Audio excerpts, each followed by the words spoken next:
You're on a path in the woods, and at the end of that path is a cabin. And in the basement of that cabin is a princess. You're here to slay her.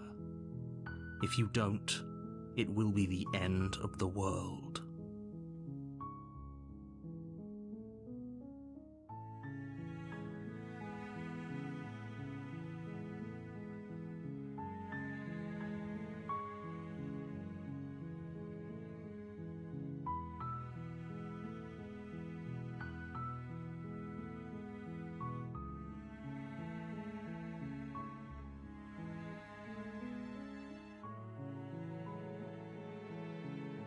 Seriously? You're just going to turn around and leave? Do you even know where you're going?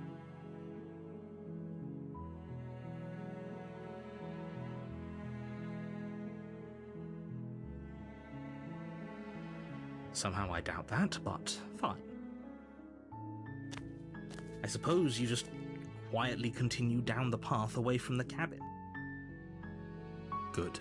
What we're being asked to do here is wrong. Better to wash our hands of this whole situation than to take part in it.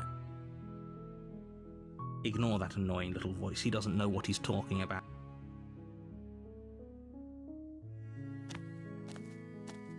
That's strange. It looks like this path also leads to the cabin. How convenient. Everything's back on track again. Maybe the world can still be saved after all. You're really keen on wasting everyone's time, aren't you? It's remarkably selfish, if you ask me. I've already outlined the stakes of the situation. If you don't do your job, everyone dies. Like, dies. Forever.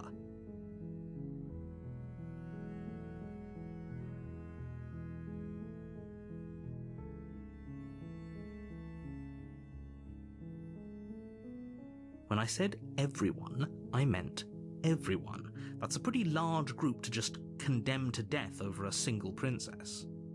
And, last I checked, you're part of everyone too, so if you think about it, walking up to that cabin and slaying her is really in your best interests as well.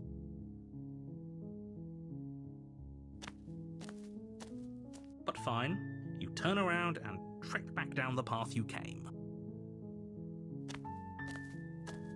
Oh, would you look at that? You're at the cabin again. Now, I'm not normally one for superstition or astrology, but I have to say, it seems like the universe itself is doing its best to bring you to your fated confrontation with the princess.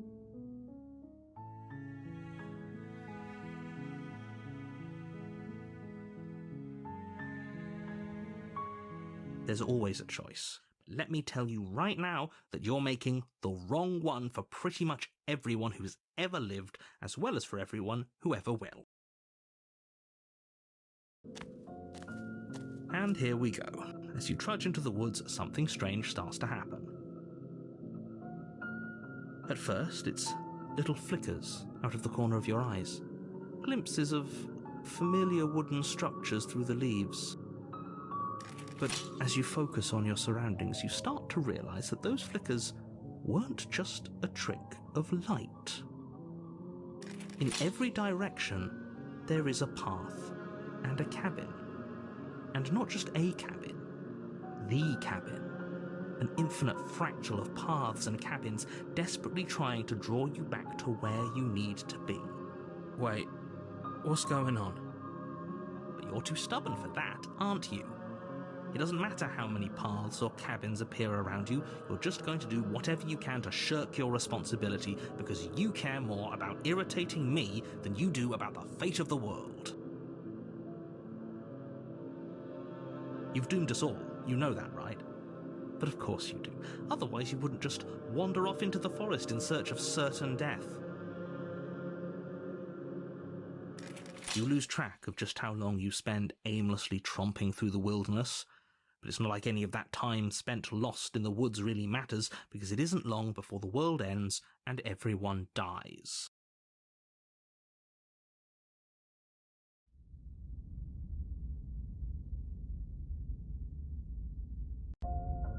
You're on a path in the woods, and at the end of that path is a cabin.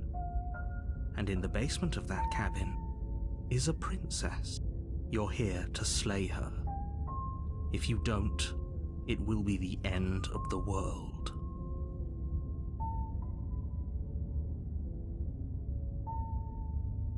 It hasn't. Or if it has, I certainly haven't been a part of it. We've just met for the first time, you and I. If he doesn't remember what happened, then maybe it's best to keep it that way. I don't know. I think it's more fun if he knows what we're thinking. He's like a captive audience. The entire world ending wasn't enough to get rid of us. I don't think there's much he can do other than object. I wonder what else we can do to ruin his day. If by ruining my day, you mean ruining everyone's day forever, then yes, I suppose there are plenty of ways you could pull that off. The world really did end last time, didn't it? We should be careful. For all we know, we just got lucky. The world hasn't ended yet, and you are never going to slay her with that attitude. Stuff those pathetic little voices to the back of your mind and stay focused on the task ahead.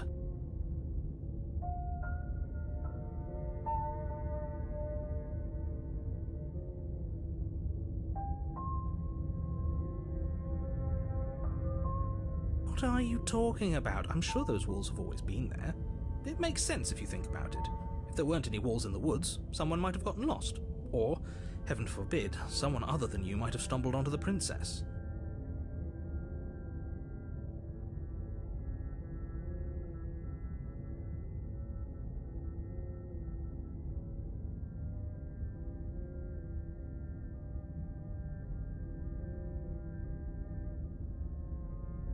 You know I can tell when you're lying, right? Please take this seriously. I am begging you. A warning before you go any further. She will lie, she will cheat, and she will do everything in her power to stop you from slaying her. Don't believe a word she says. If we're stuck going in there, maybe we should believe her. Maybe she isn't a liar. Ignore him. He's just being difficult for the sake of it. Let's keep an open mind.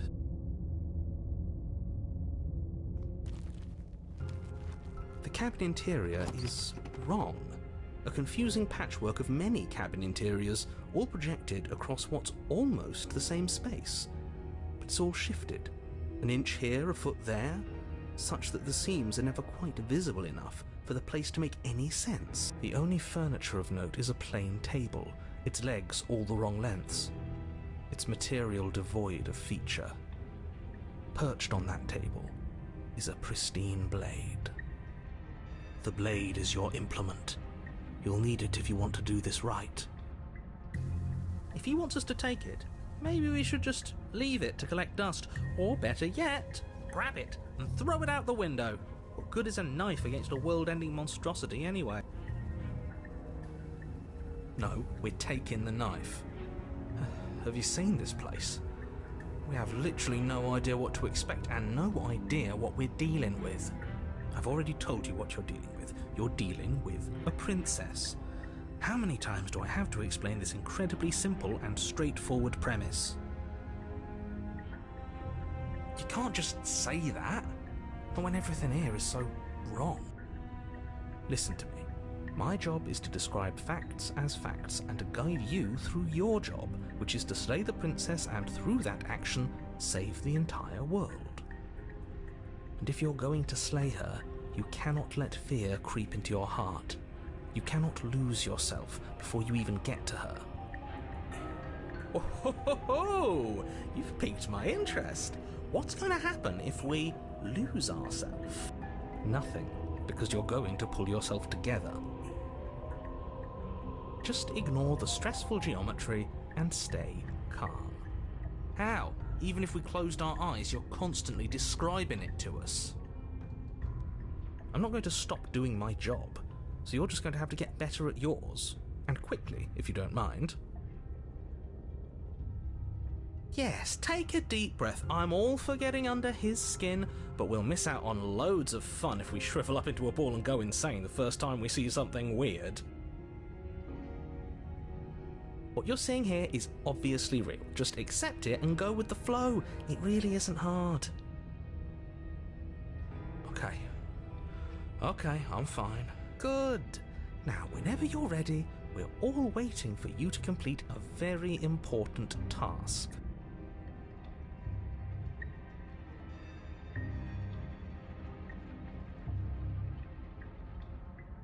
Ooh, we should look at ourselves. Wouldn't that be fun?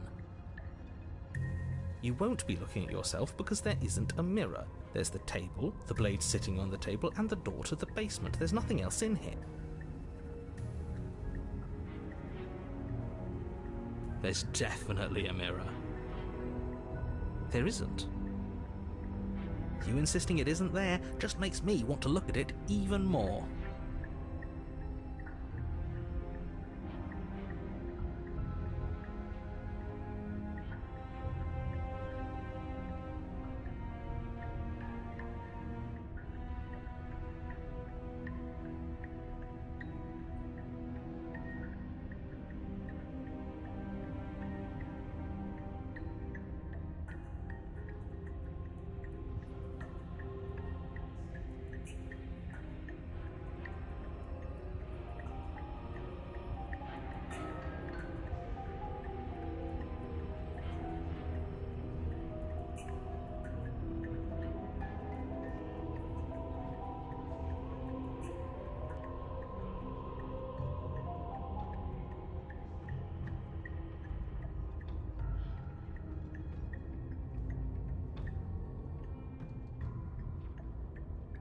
We shouldn't waste time preening. If he is lying about the mirror, it might be important. I'm not lying to you. Use your eyes. There is no mirror. Why would I lie about something so meaningless? What good would it even do? So we're all in agreement then. We're looking.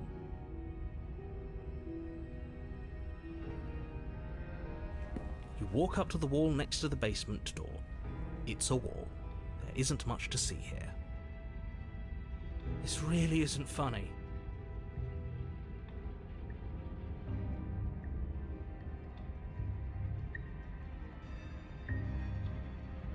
You reach forward and rub your hand against the cabin wall. I hope you know how ridiculous you look right now.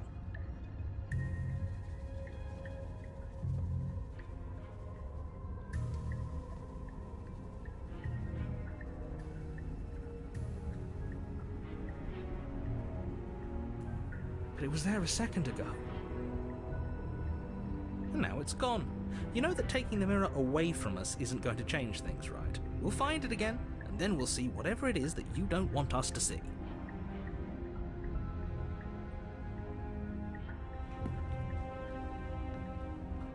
You take the blade from the table.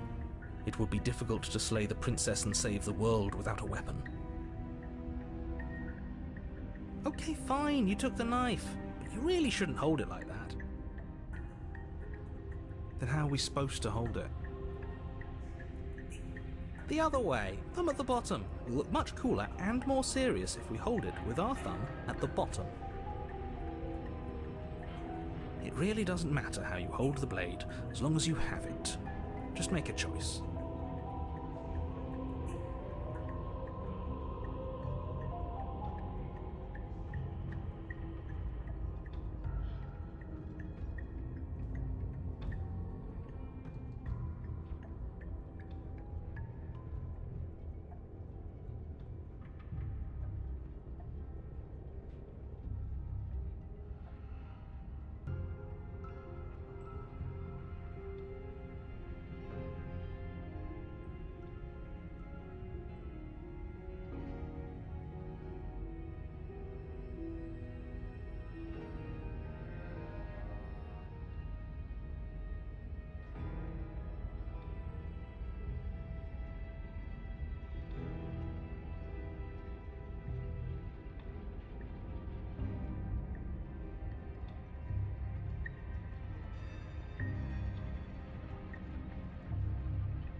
You switch your grip on the blade.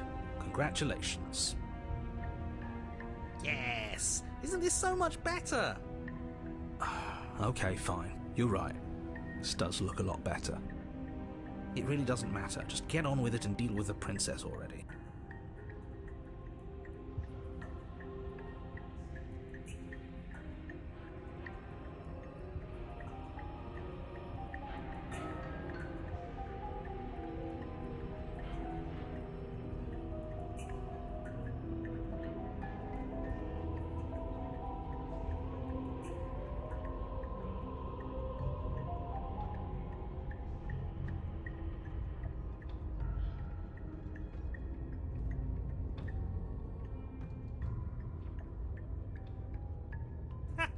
Yes! Do it!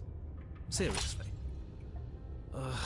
You throw the blade at the window, glass showering the cabin as your weapon flies out into the night. I suppose you'll just have to deal with the princess without it. We'll be fine, don't worry about it. What's the worst that could happen? The world ends. Been there, done that. I'm not so sure. This place is already messing with my head. It would be much better if we had a weapon. What's done is done. Good luck, hero.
The door to the basement creaks open, revealing a web of branching staircases all built from unidentifiable materials.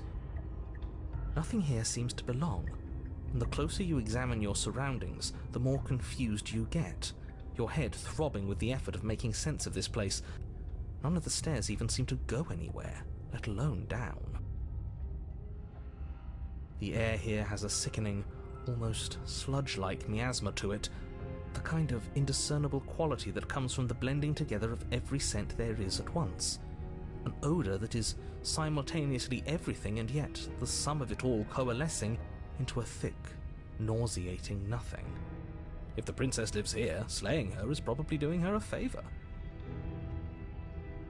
Her voice, a disquieting collage of tone and personality, drags up the stairs. Hello? Hi. What are you doing here? Are you here to kill? No, thank you.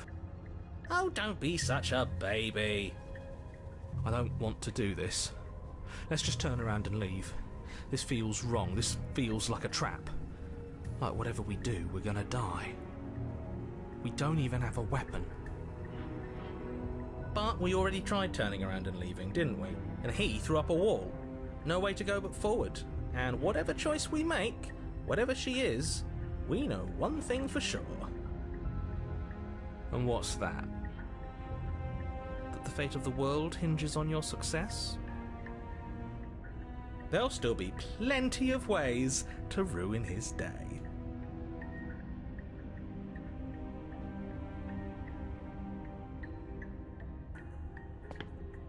You step to the left. The path is cruel against your feet, the impact of each step sending pulsing vibrations up your legs, until there's nothing left in them to feel. The air around you grows cold the further you progress. At first a barely noticeable drop, quickly evolving into a numbing cold. Your toes feel like blocks of ice. Your breaths puff out in clouds of condensed vapor. You shudder against it as you continue down the stairway, losing yourself in the bone-deep chill.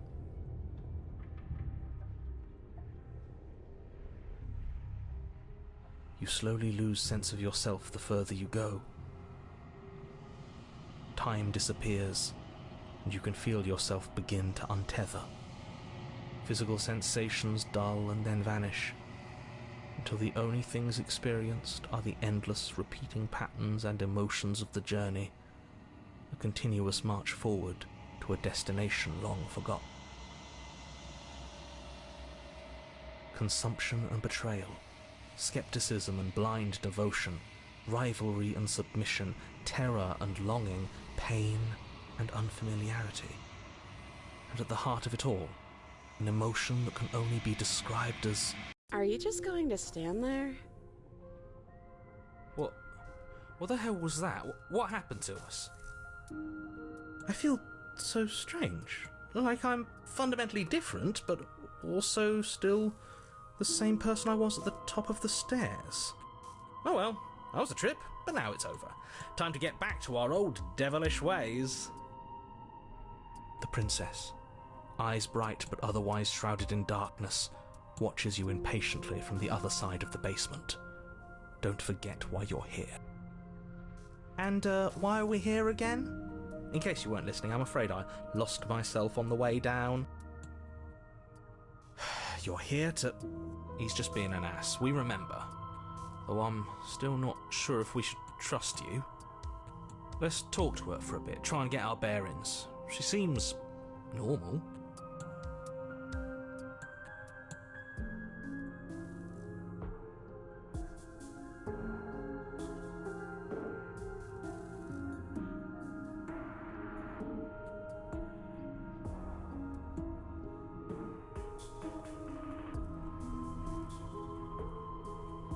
Maybe it's because I'm dangerous. But you know, right?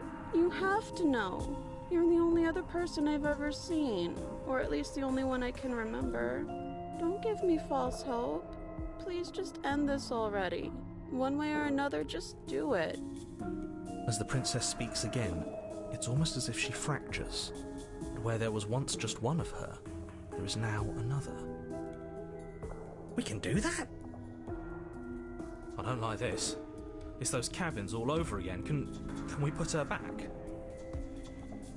You said you'd been here before, right? What exactly happened last time? Does it matter? Yes, it matters. But I'm not going to waste any more time prying out details if you're going to be so irritating about it. It seems to me like you saw something you weren't supposed to have seen. If only you'd listened to whatever words of wisdom you were given in that other reality. But what's done is done, isn't it? Whatever you saw last time, unsee it. Whatever thoughts weaseled their way into your head, unthink them. If it's not already too late. You have a job to do here, and you need to do it now. Oh, new plan. Let's see if we can make even more of her.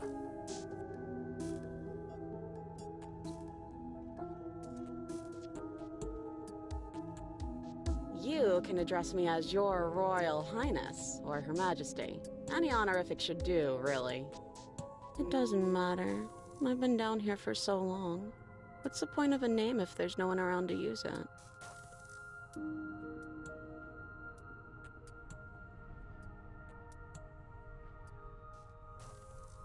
What, like you need me to hold your hand and tell you everything's okay? You're not really cut out for this, are you? Why are you even here? Oh, I thought they would send something better to deal with me. If the stairs manage to chew you up, I will devour you. We're probably stuck down here forever, aren't we? There's no way out, and barely a way in.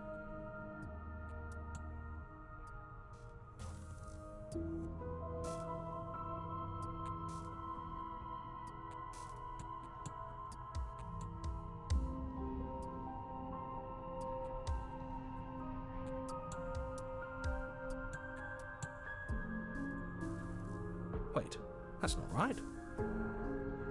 Go on. You take a step forward. Your foot lands, but it lands different. You experience a firm footfall, a gentle tread, a confident stride. You can feel yourself rupture.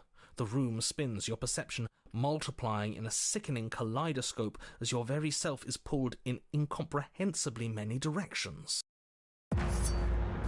You find the blade suddenly in your hands. All at once you use it to strike at her bindings as you remain upstairs and slay her and leave her to languish alone.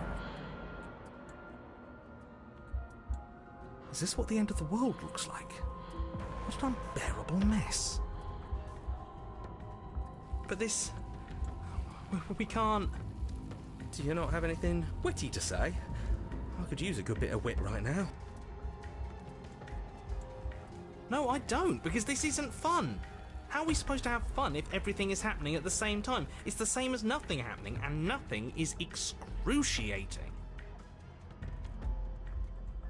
Luckily for all of us, nothing and everything doesn't go on forever. The world and the princess collapse in on themselves before it all falls apart. I think he's gone. We were never going to salvage this, were we?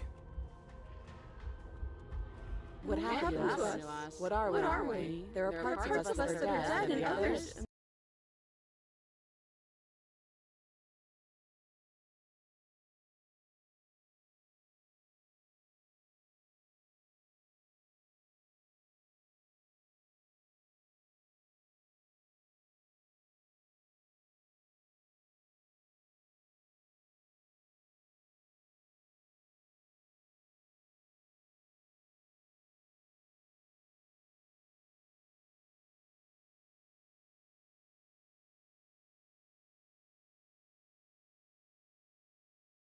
They just don't fit. They just don't fit. We can feel them moving around in spaces they don't belong. It's all so uncomfortable. Did you do this? Did we do this? Can you pull us back apart? Can you fix us? We should help her. I think we did this. How surprisingly sincere. I didn't actually think our actions had consequences. It's a little late for regret, isn't it? Please.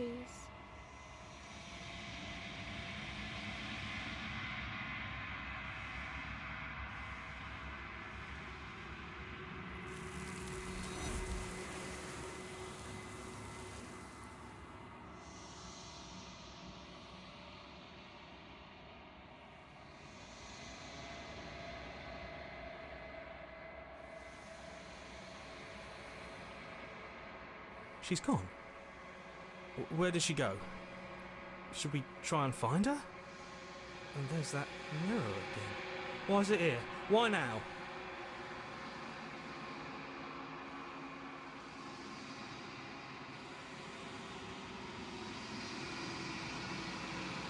It is. Does that mean the world ended?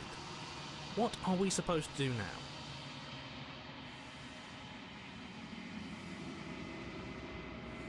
There's something dreadful about it. I don't think you should. No, don't do that. I'm begging you, don't do this.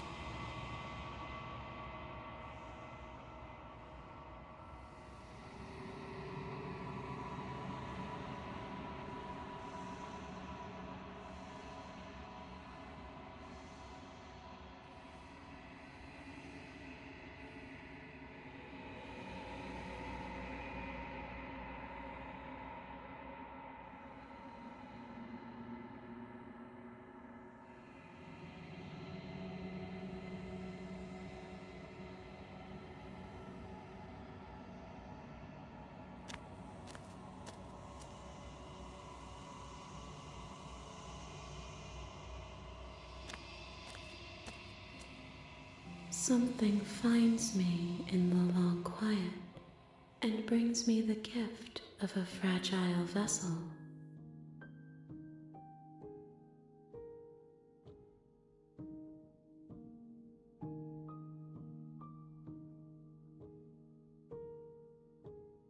You are the only thing I have ever known.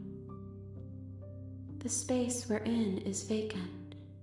Nothing comes here but us. I am solitary lights in an empty city. What are you?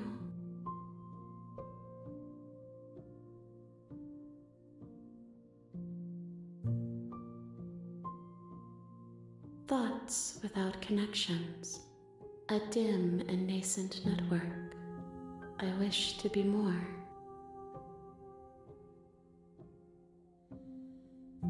I think that you are like me. We are oceans, reduced to shallow creeks.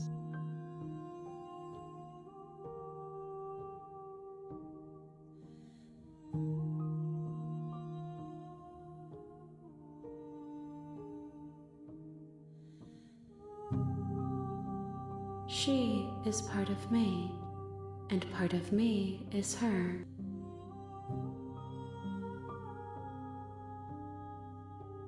You speak in circles. Does it matter where one thing begins and another ends?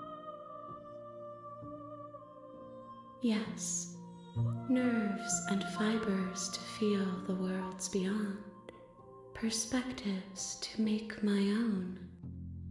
These ones are a contradiction, a winding kaleidoscope of paths unwalked. They are stretched into a shape not unlike me, but it is a shape they cannot hold. I am sorry that you met this vessel so early in your journey, but they will make for a rich and vibrant heart. Do not mourn them, for they will finally get to know themselves.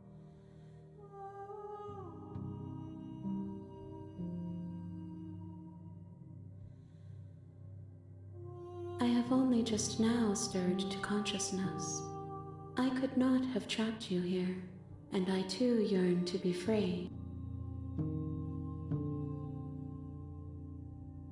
You are familiar, but you are not me. I feel sadness, longing, hope as I witness you. I know only that they are.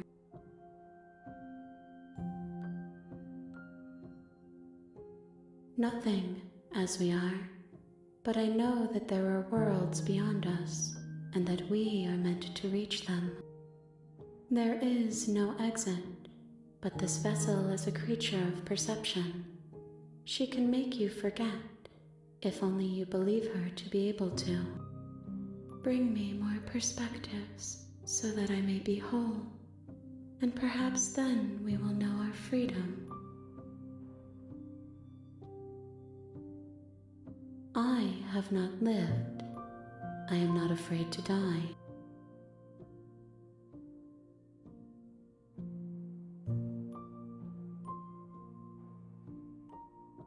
More than you have found, but less than there are to find. I am infinite. The rest will find their own way home.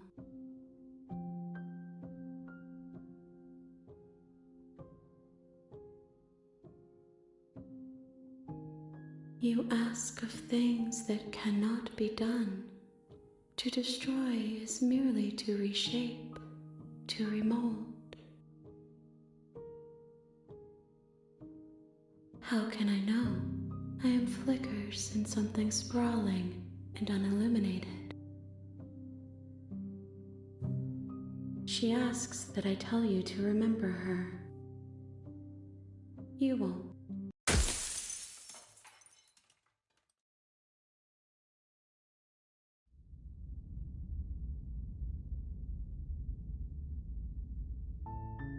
You're on a path in the woods, and at the end of that path is a cabin. And in the basement of that cabin is a princess. You're here to slay her. If you don't, it will be the end of the world.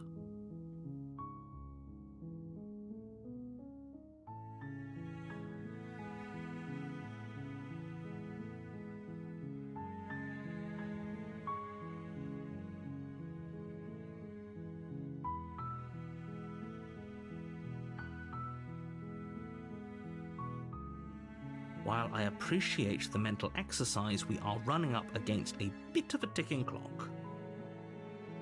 Nevertheless, let me assure you, the princess is locked up because she's dangerous. She is not dangerous because she's locked up. And before you decide to waste even more of our time by asking how I know that, let me suggest a more pragmatic lens through which to view this situation. Causality doesn't matter here, because the end result is the same no matter what led us. Does it? Are you a monarchist? Is slaying a princess that much worse than slaying a fisherman or a miller or a seamstress? If anything, slaying a princess is much better than slaying a seamstress. Seamstresses contribute something of value to society. Unfortunately, you're the only one who can pull this off. I don't make the rules. I wish I did, but I don't. Are you serious? No, you have to do it. I'm talking about the end of everything as we know it. No more birds, no more trees, and perhaps most problematically of all, no more people. You have to put an end to her. She's not dangerous. She's just a princess. The danger comes if she gets out, which she will unless you do something about it. Look, you're already on the path that leads to the cabin.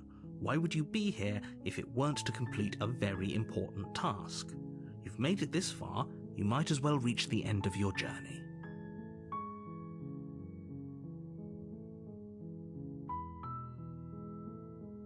Of course I haven't. Why would I even consider that? Nobody wants the world to end. I mean, maybe some people do, like nihilists, or very, very evil people, but surely you're not one of those, right? Yes, but you'll have to slay her before you get it.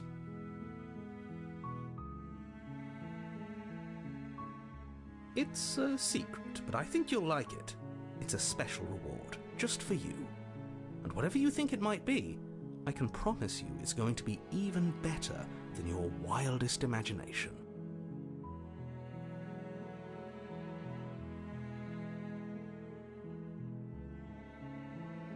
Then I guess we'll just have to see what happens. But a word of warning.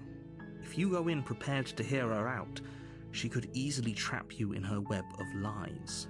And the more you listen to her honeyed words, the harder it'll be to pull yourself out.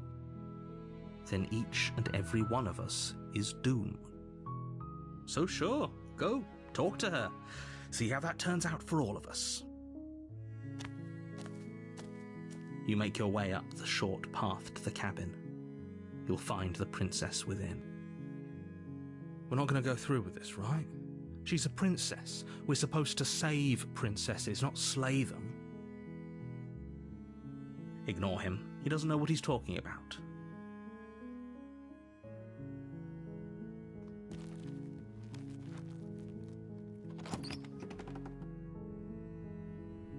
The interior of the cabin is almost entirely bare.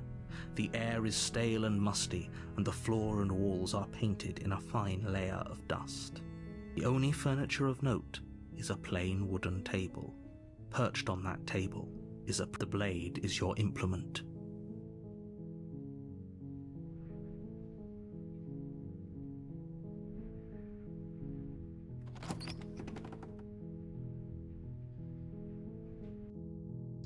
The door to the basement creaks open, revealing a staircase faintly illuminated by an unseen light in the room below. This is an oppressive place. The air feels heavy and damp, a hint of rot filtering from the ancient wood. If the princess really lives here, slaying her is probably doing her a favor. Her voice softly carries up the stairs. Hello? Is someone there? It's hypnotizing. It's the kind of voice you only have to hear once to remember it for the rest of your life. Don't let it fool you. It's all part of the manipulation. You're playing a dangerous game by coming here unarmed.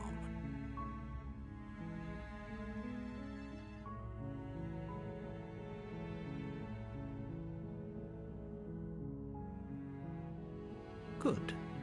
You're still listening to reason.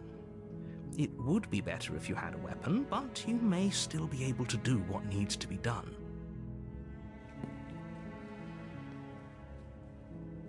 You walk down the stairs and lock eyes with the princess.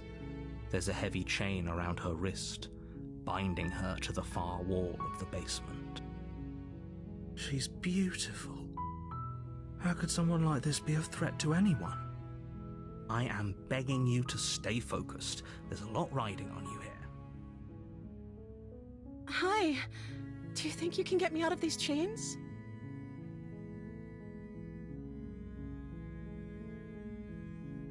Okay.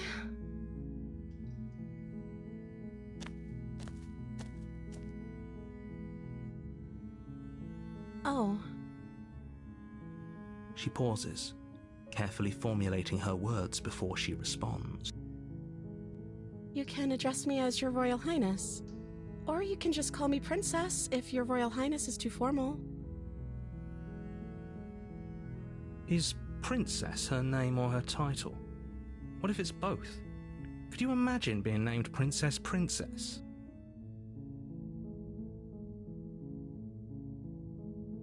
Like I said, you can call me Princess if you'd like. I'm sorry, I've been down here so long I guess I've just forgotten. I must have a name though. Everyone has a name. Okay, that's weird. She hadn't even thought to pick a name for herself. Hopefully you're starting to see that she can't be trusted. Go back upstairs, get the blade, and slay her before it's too late.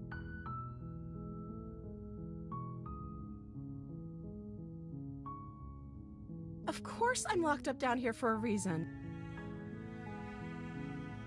I don't actually know what that reason is, but you don't just stuff a princess in a basement and throw away the key without there being some sort of an explanation, right? You have all the explanation you need, and you should know better than to trust whatever she comes up with.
I don't see what that has to do with anything. This is the only time this is ever going to happen, but I agree with the princess. That's hardly relevant.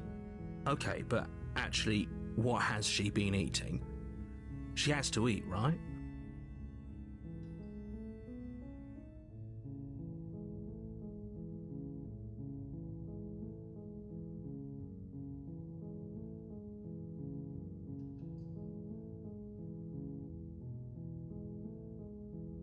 That seems like a pretty good compromise. I don't think I could bear being down here that much longer. Leaving her alive is too risky. If you don't deal with her soon, she will find a way out. So I'm the only one who liked that idea. One way or another, I'm going to find a way out of here. It would make it easier for both of us if you'd help. But if you don't, I can promise that you'll regret that decision. You have to make a choice. Let's hope for all our sakes it's the right one.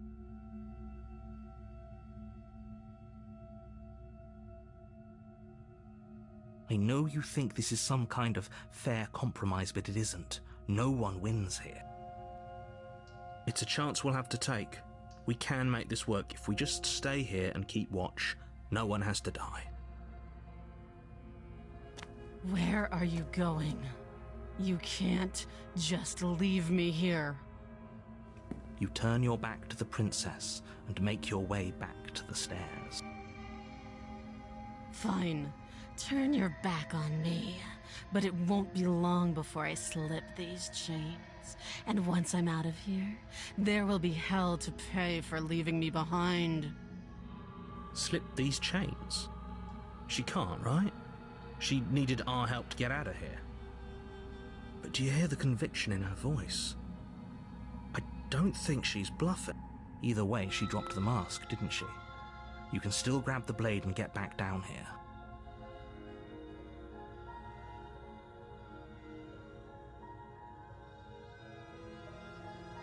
It'll be the death of all of us, but fine. We'll do it your. You close the basement door, locking it behind you and quickly barricading it with the heavy wooden table that once held the blade. Okay, we can make this work. You settle in against the far wall to watch the basement door. It isn't long before you start to drift off, your eyelids heavy with fatigue. But sleep doesn't come. Instead, your rest is broken by a piercing, wailing voice calling out to you from the other side of the door. I know you're still there. Why don't you make things easier on yourself and let me out? It's not like this little door will hold for very long anyways. It's probably a good idea to try to get back on my good side. She sounds terrifying. Like she's less of the princess you saw and more like something out of a nightmare. As she violently rattles the door, you do your best to shut her out of your mind. When I get out of here, I'm going to pick you apart piece by piece. I won't forget what you did, and I'll never forgive it. You don't know the kind of enemy you've made tonight. It doesn't sound like she's getting any weaker. No, it doesn't.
Just ignore her.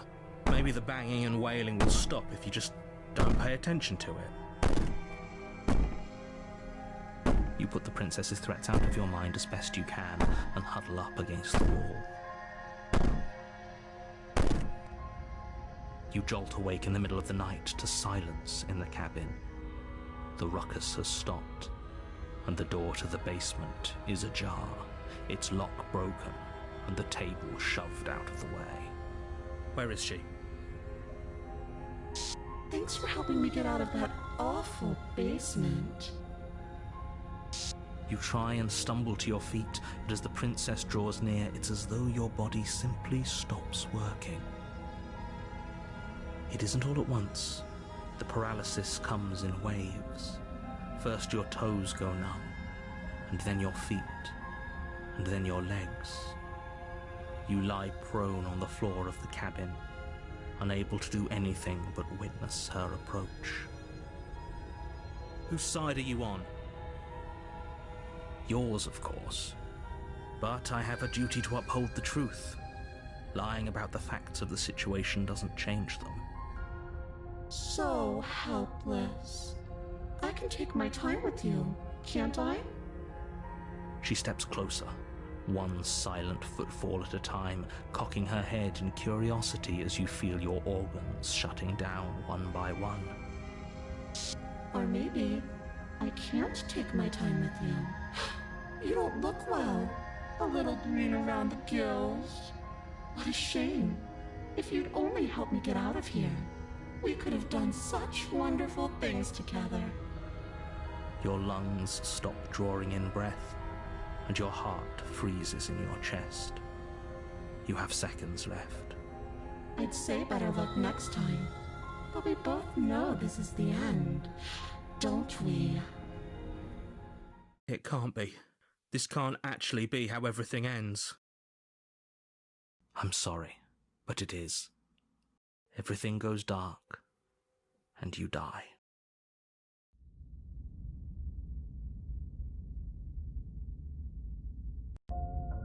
You're on a path in the woods, and at the end of that path is a cabin.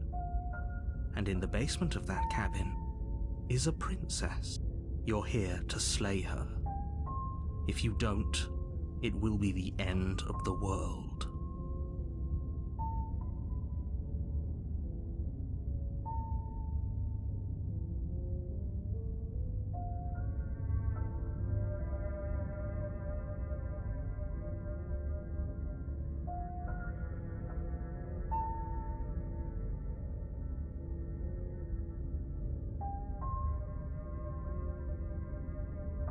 Terrible sense of deja vu. No, you don't have that.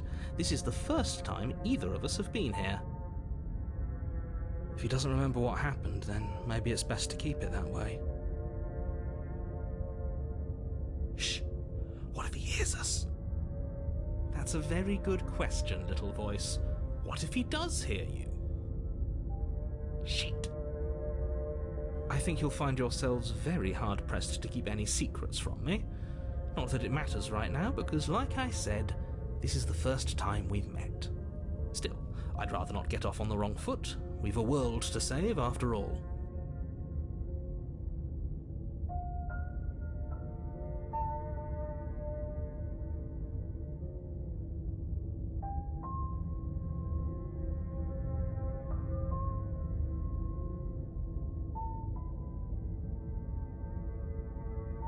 We could go back and forth on this forever, and it won't get you any closer to doing your job and saving the world. So let's just agree to disagree.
a warning before you go any further.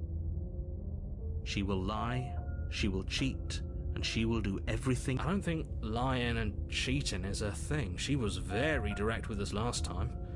Or at least she was direct with us after we decided to lock her away. It doesn't matter. Don't trust anyone.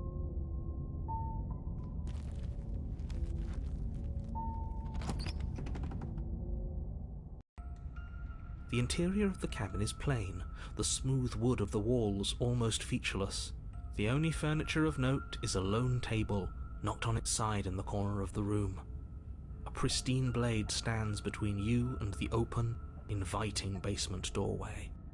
The blade is your implement. You'll need it if you want to do this right. Hold on. What happened to the door?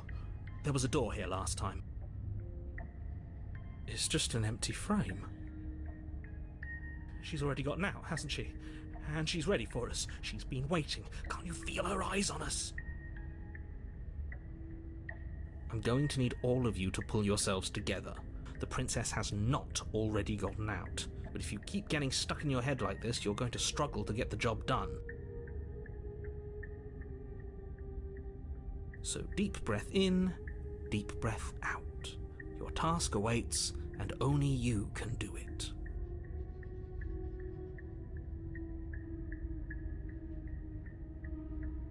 Very different. I'm not the only one who sees her in the window, right? She knows that we're here. Calm down. Maybe the three of you just think everything is different because you haven't been here before. Enough of this past life nonsense. You haven't died, you certainly haven't been killed by the princess. So focus up. A lot's riding on this.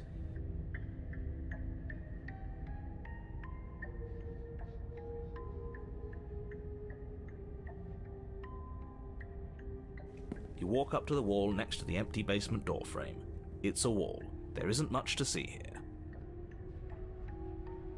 What are you talking about? This isn't a wall. It's a mirror. You reach forward and rub your hand against the cabin wall. Did he make it go away? Clearly there was something in there worth investigating if he wants it hidden so bad. You reach down and pick the blade up off the floor. It would be difficult to slay the princess and save the world without a weapon. Good. Steel can't lie to us. Is it gonna be enough, though? Couldn't you have given us something else? Something, I don't know, better than a knife? Could we have a bomb? The blade is the only thing you need to finish your task. You're more than capable of pulling this off, so long as you don't lose faith in yourself. Those are the words of someone who knows he's sending us to our death.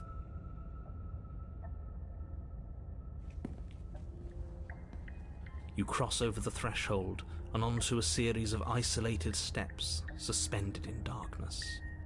More eyes, too. You never mentioned the eyes. The air seeping up from below reminds you of fresh lightning and static, as if you're descending into a place that isn't meant for a creature of flesh and blood. If the princess lives here, slaying her would probably be doing her a favor. Her cruel and playful voice prances up the stairs. I didn't think you'd come back. We're gonna have a lot of fun, you and I. Okay, we need a game plan. Last time we were here, just being close to her was enough to kill us.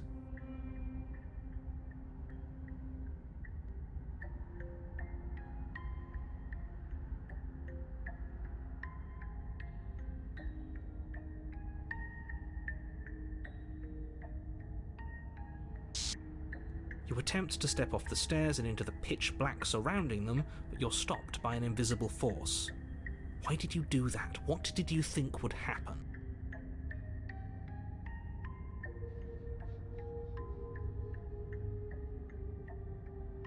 How would falling into an infinite void be better than anything?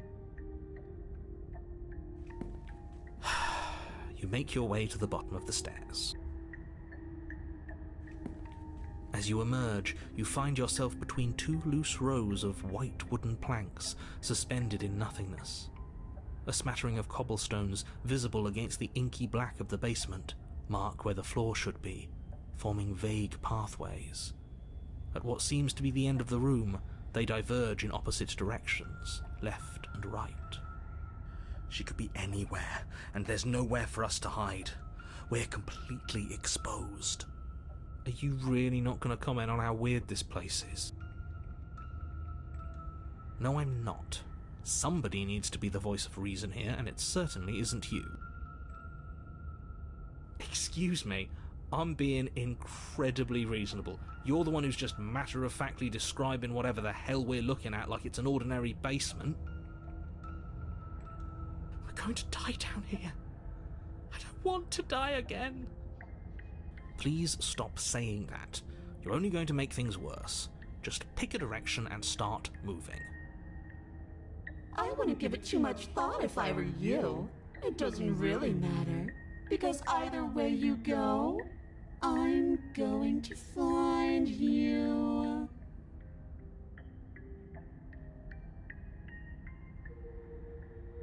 You turn back to the stairs, only to find that they aren't there. A faintly outlined path lies before you. There you are. I told you I was going to find you. As the princess approaches, your legs suddenly go numb. Your arms quickly follow. This is it, isn't it? And you brought a little knife with you. Cute. There has to be a way out of this. Think! What did you do? Pull yourself together. She isn't supposed to be like this. I wonder how many times I'll get to play with you before you break. Your vision cuts out as your blood begins to coagulate. It's as if every part of your being is coming to a lurching halt.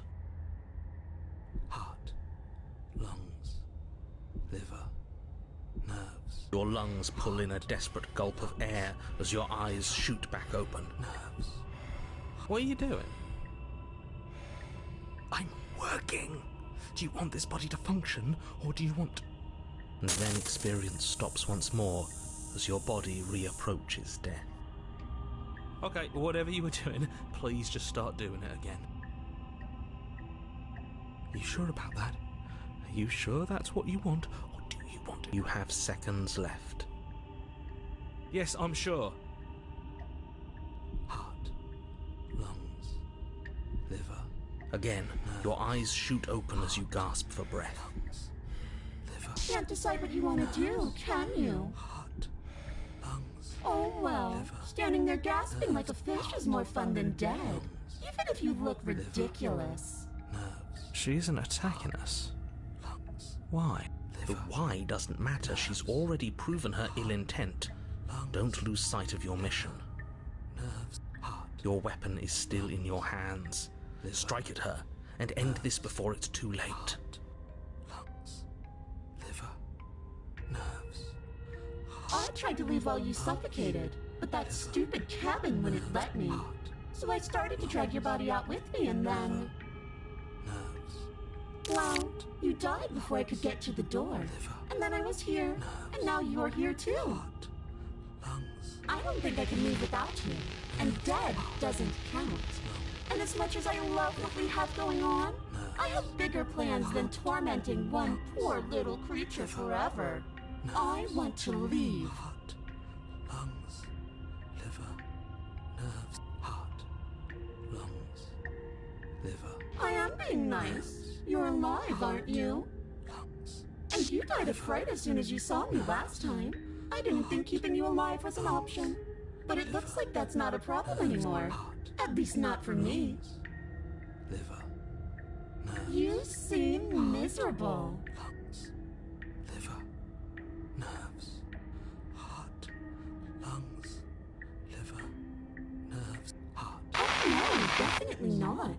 If you're what I need to leave this place, chances are you're pretty useful.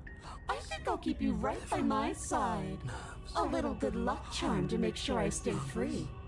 Liver. Don't worry. I'll make sure to take good care of you. I promise. Liver, nerves, heart, lungs, liver, nerves. Destroy is such an unenlightened way of putting it. So sudden, so violent, so little nuance. I'm not going to destroy the world, but I am going to hold it in my hands and squeeze it. Liver, I'm going to make it afraid, just like I've made you afraid. liver, The world needs fear, doesn't it? Every terror I bring would make the good times so much better. Well, I'm practically doing a public good. liver, So what harm is there really in letting me out? heart, lungs, liver, But everyone dies eventually. They're all full of wet, writhing things, and in the end, each and every one of them gets unwound. liver, And then those things get to become a new everybody. Just to come apart all over again. heart, All I want is to be there for it. liver, I want to watch it happen. And maybe do a little unwinding myself.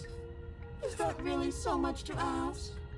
heart, lungs, liver, nerves, heart, I am what I am. And right now, I'm in control. So, you might want to be a little nicer to me. She raises one long gloved finger, its tip hovering just over your skin, seeming to enjoy the lingering threat.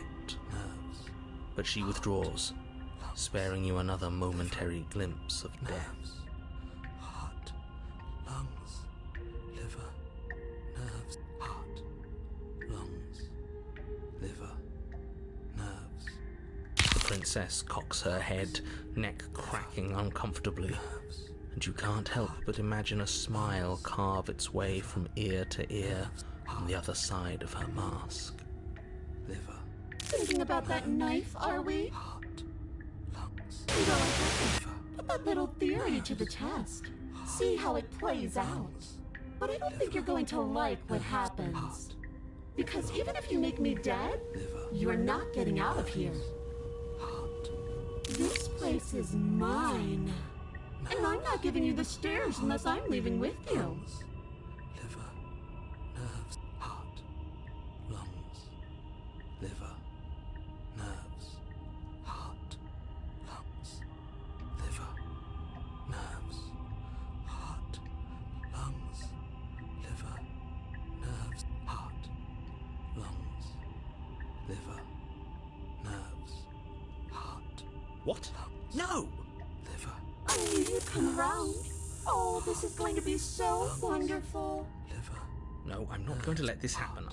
Before you can utter another word, your body stops moving, and, Do you think you can just wrest control away from us? This body's barely functioning as it is. Doesn't the world end if we fail to stop her? Won't letting us die here just make it end faster? Shit. Heart, lungs, liver, nerves, heart, lungs, liver, nerves. with a flick of the princess's wrist, the stairs slide back into place. I can't believe you're making me watch you damn everyone to torment in oblivion. Lungs, liver, nerves, heart, Go ahead. I'll be right behind you. lungs, liver, nerves. I wouldn't trust having our back to her. You're not wrong, but maybe you should let me handle the feedback. Just focus on keeping us alive. Right. Heart, lungs, liver, nerves, heart. Besides, lungs, I get the feeling she's telling the truth. heart, She needs us alive. liver, nerves, heart, lungs. What? Are you scared of turning your back to me? You don't have to be worried that I'm going to do something bad. Heart, You're too important to me now. nerves, heart, And besides, what if I lost track of you and dropped the stairs on accident? liver, I wouldn't want that to happen. lungs, And I don't think you'd want that to happen either. lungs. So go on. Go ahead. Heart, She urges you forward, like one might a reluctant pet. lungs, liver, You place a shaky foot on the first step and begin your ascent from the basement. liver, You can feel the static prickling of the princess on your neck, your limbs buzzing with pins and needles, lungs, an uncomfortable and constant reminder that you exist, and that your existence is so very precarious. You're almost there. The only thing left between you and the cabin is the now shut door to the basement. It would be a real shame if it had locked behind you. Oh, you snake. There wasn't even a door when we first got here. The door was from last time. I told you we shouldn't trust him. I know he's messing with us, but you can't lose your cool. We need you right now. Remember? Yes, I remember. Of course I remember. Heart, lungs, liver, nerves. This is so frustrating. Heart, lungs, liver, nerves. Thank you. And you? You'd really rather us die down here than let her out? Of course I would. As much as I want you to have a happy ending, the fate of the world is a little more important, and you still have a weapon. You can still make this right. Liver, nerves, heart, lungs. You haven't even tried it. It'll open. You just have to give it a tug. Lungs, liver, nerves. You pull against the door. The lock gently clicks open in response to your effort, and the door creaks on its hinges. This isn't right. That's not even the way it's supposed to swing. It's supposed to swing out. You're not nearly as powerful as you'd have us think, are you? Heart, lungs, liver. Anyways, like he said, you're not really in control here, are you? I never said I was. If I was in control here, why would I need you to slay her? I don't know. Secret reasons? The door is open. What are you dawdling for? It's time for us to go. The world is waiting. Shit. The princess moves past you and into the cabin. This is it. This is your final moment to make things right. Kill her. I thought you wanted us to slay her. It's the same thing. Do it. Do it now. Do it now, or everything is over. Okay, what do we do? I said, what do we do? Oh, do you want to hear from me now? Yes. Well, I thought you needed me to run the autonomic nervous system. We do, but this is important. Look, I'll even do it myself. Just tell us who to trust. Brain? Heart. Right, heart. Lungs. Lungs. Liver. Nerves. Okay, thanks. I got it. Heart. Lungs. Liver. You're terrible at this. I know, but I'm doing my best. Yes, it's very hard to stay focused on running things when other people are talking to you, isn't it? What are you doing? Heart, lungs, liver. Finally, I can talk. Now, what were you asking me? Running everything kind of feels like popping in and out of consciousness. It's easy to lose track of things. Heart, lungs. They were asking you for your blessing to trust me. Oh, that's right, yeah. Fuck this guy. Don't trust him. Really? So you'd have them trust her? Oh, of course not. Can't trust anybody here but ourselves, but I guess that leaves us back where we started, doesn't it? I suppose if I had to make a choice, I'd pick the one that doesn't make our organs shut down. Thank you for your gracious show of support.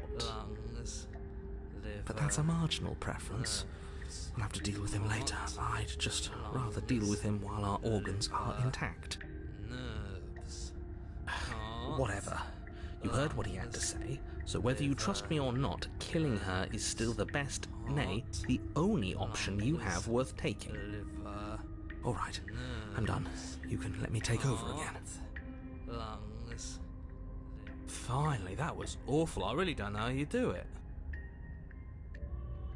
Heart, lungs, liver.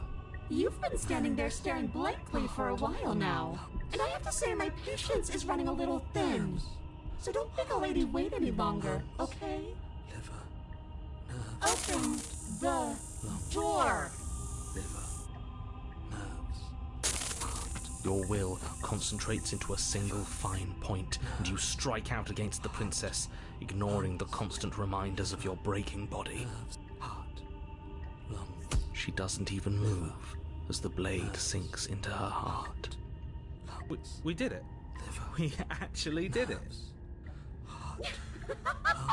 You actually went for it! Oh, you're going to regret this! I could be so much more terrible for you than I am now!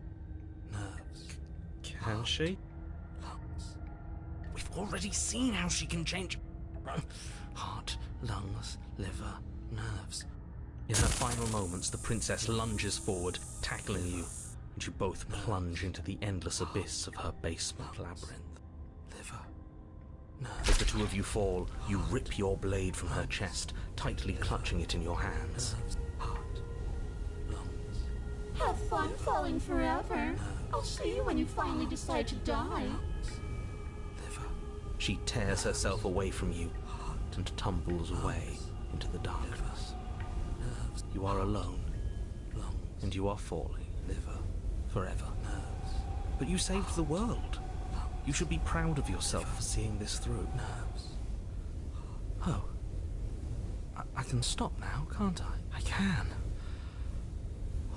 Finally. Are we really gonna fall forever? Can't you narrate us some stairs out of here? But she was the one who controlled this place, wasn't she? And now she's dead.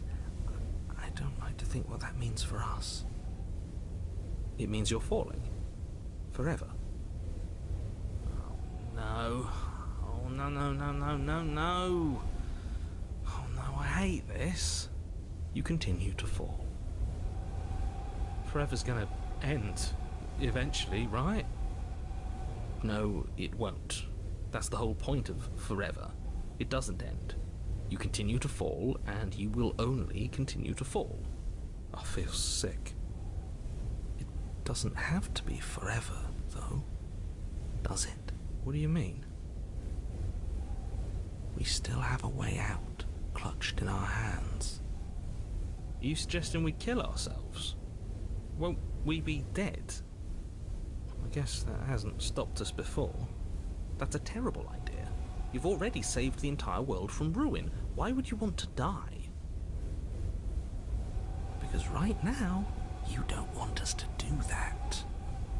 You're right. I don't. But if we've already saved the world, then why does it matter if we die? Why do you care? I just do. I value life. Every life. Even yours. Especially yours. Why? What do you mean, why? I think it's perfectly reasonable to value life. Exactly. I don't have to answer that.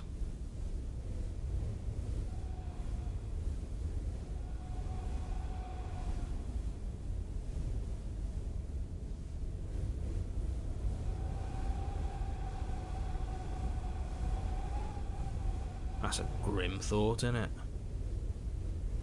But I suppose you're right. You are a creature of biology. Something will happen to you before forever comes along. We don't have to starve to death falling through an infinite void. You have our way out. Use it. Again? That's unfortunate. You were only supposed to be here once. I don't like the way you said that. You knew this was a possibility, didn't you? Of course I did. Though I'd rather hoped I was the first one. That explains a lot, though. Oh, you bastard. How much are you not telling us? Plenty, but it's all in your best interest. And the world's, and mine. She's dead and we're falling forever. How could telling us your secrets possibly hurt anyone? It just can. Look, this world is saved, but if you start over, for all you know, you're just putting another world in danger. You barely managed to land the killing blow here.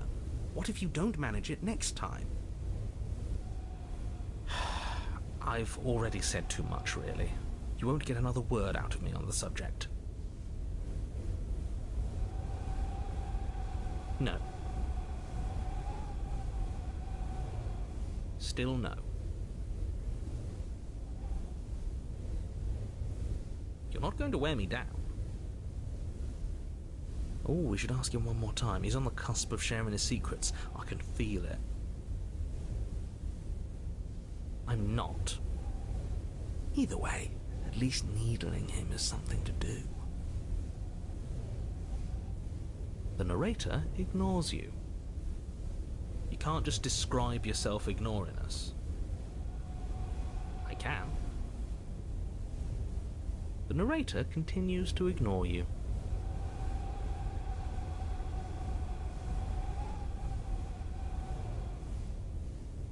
I'm stuck here with you. I wish I weren't. Feelings mutual. At least we're all being honest. Unlike you, I'm not capable of being lonely. Oh, sure you are. Give it some time without us, and I'm sure you'll start feeling lonely.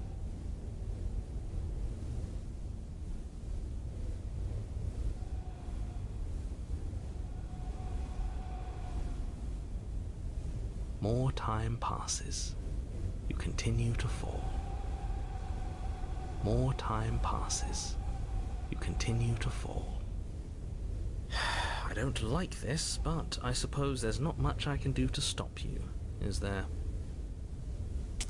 You raise the blade to your neck and slit your carotid artery. Here we go. You'd better get this right next time, do you hear me? Don't blow it. Everything goes dark, and you die.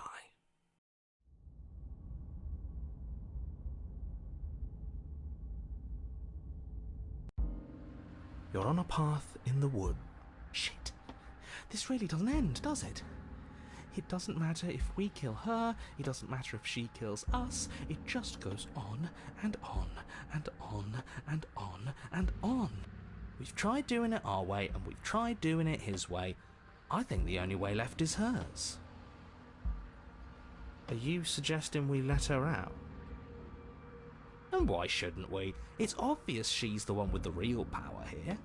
We might as well ingratiate ourselves to our terrifying new overlord. Okay, so you've already been here. More than once, even. Great. So you probably already know all about her, and all about the threat she poses to the world. Then let me remind you how catastrophic it would be if you helped her leave in any way. If she gets out, the world ends and everyone ends with it, yourself included. See, it's that last part I'm not so sure about. We've ended twice now. We even ended her once, but it didn't matter, because it still threw us right back into these woods. This place feels a bit different though, doesn't it? I don't even know what I'd call it, but it's definitely not the same path in the woods anymore. That's all the more reason to take this seriously. If the path isn't the same, it means that her influence is spreading, and the world has already started to end. Her influence? I really shouldn't have said that. It'll make your task more difficult. But now it's out, you could always take that information as a sign of goodwill between us and do your job, alright? Well then, if the world's rushing to an end, that's all the more reason for us to rush over to the cabin and make ourselves useful. It's all about making a good impression. If we're useful, there's a place for us.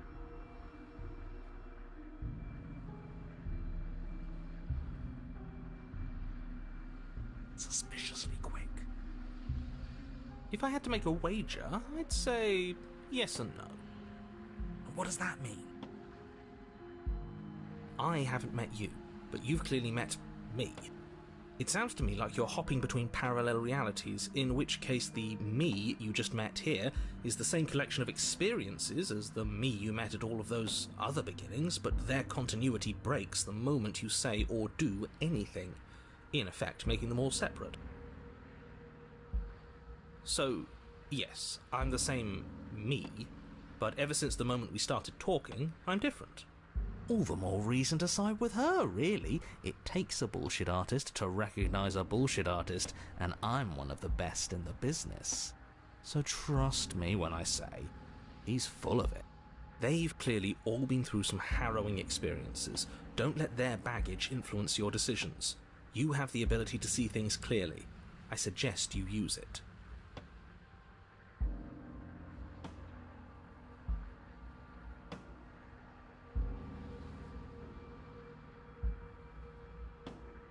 You're making a dizzying amount of assumptions. Your perceived reality looping twice before does not mean it will continue to do so forever. Those little voices have already drawn attention to the fact that even the path is different. The world itself is at a tipping point. Know that there is always a choice. Even if you were stuck in an infinite loop, there's no reason to assume that the mere nature of the infinite would force you to make any specific choice. You do have free will, as much as things would be easier if you didn't, and you can just keep making the correct choice forever, never deviating. Do you see how little authority he has? He's practically just begging us at this point. She at least takes what she wants. She's inspirational, really. Everyone is manipulating us, but we're starting to see the threads now. We just have to avoid getting tangled up in them.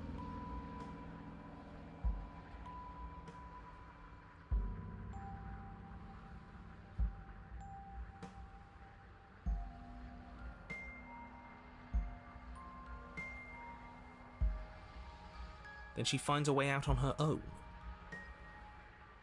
So it sounds to me like she's getting out no matter what we do. And I say, aligning ourselves with somebody like her is clearly the better option. She's going places. Let's make our way to the cabin and demonstrate our value. No, it's strictly worse. And why is that? Because it's cowardly, for starters, and because the unknown is always worse than the known. But really, all you're doing right now is weighing two considerably bad options.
The only solution worth considering is slaying her, and whatever delusion is holding you back from doing that is just that, a delusion. If you already managed to end her in some other world, the only reason you'd be here is that you somehow managed to do it wrong. I'm begging you, don't do this. You're going to damn everything to oblivion. You have to do... I guess you'll just have to stop us if you want us to go to the cabin so bad. There's got to be a crack in this world somewhere. If he's looking in at us... Oh, I agree. This is Haven't you been suggesting we team up with the princess? That was then, this is now. And besides, she'll always be there to set free if things go south. Ugh, fine. You walk down the path away from the cabin. For all our sakes that you change your mind before it's too late. Wait, something isn't right. Can you still hear me? Everything is getting fuzzy. What's going on? Where are we? It's finally happened, hasn't it? We finally cracked. I like it. Seems like it's got great acoustics.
You're on a path in the woods, and at the end of that path is a cabin.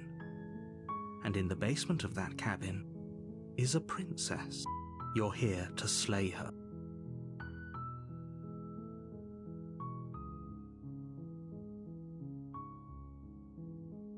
Are you serious?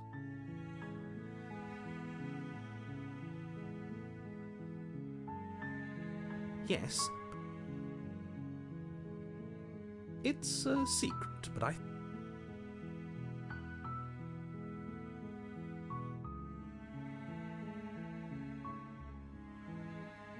Then I guess we'll just have to see what...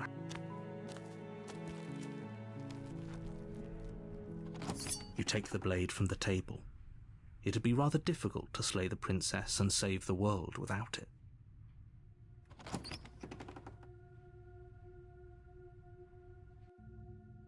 The door to the basement creaks open, revealing a staircase faintly. Her voice carries up the stairs. Who's there? she sounds dangerous. Don't let it fool you. It's all part of the manipulation.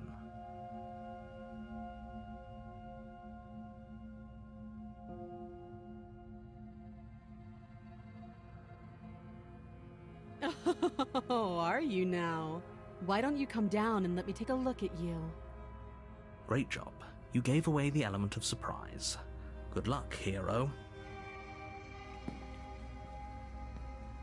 You walk down the stairs and lock eyes with the princess. There's a heavy chain around her wrist, binding her to the far wall of the basement. She's so coldly beautiful. Focus on the task at hand. You weren't kidding when you said you were here to kill me.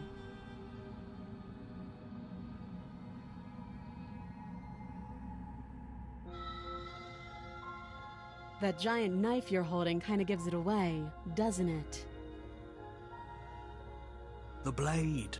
Of course she doesn't want to talk. Who'd want to have a conversation at knife point? We should drop it. Don't you dare. It's fine. We can decide what we want to do after we talk to her. Maybe she really is a monster. Killing someone in cold blood isn't very becoming of us. The blade tumbles out of your trembling hand. Thank you. Maybe now we can just talk. Against your better judgment, you step forward to speak with the princess face to face, unarmed. We'll be fine. I don't know what you're hoping to accomplish here, but I can assure you there's no reasoning with her. Just make sure you don't forget about the blade on the floor. You're going to need it. So here we are. What an awkward start to a relationship.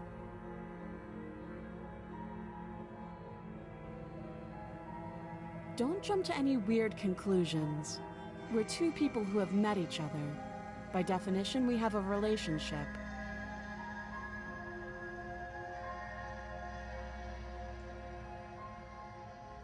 You can't. Don't bother. I'm guessing you don't have the key then. I'm sure there's a key somewhere around here, and if there isn't... well, we can always put that knife to good use. Her sharp eyes settle on the edge of the blade. She isn't suggesting what I think she's suggesting, right? She is. I'm sure of it.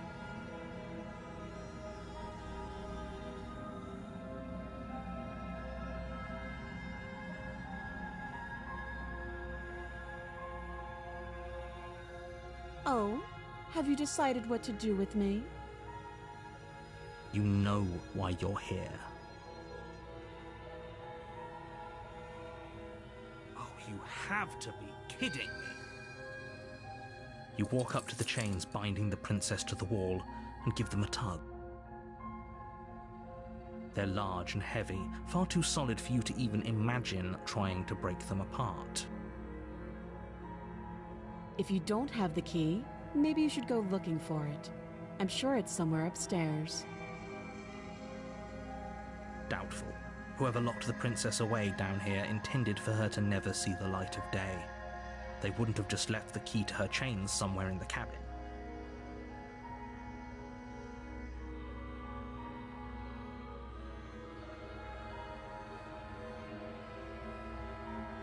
That would be fine. I can lose an arm. She speaks with almost complete nonchalance. If we were stuck down here for long enough, I'm sure we'd be nonchalant about cutting our way out. Anything to finally be free. You attempt to make your way out of the basement, but the door at the top of the stairs slams shut. You hear the click of a lock sliding into place. Is someone else here?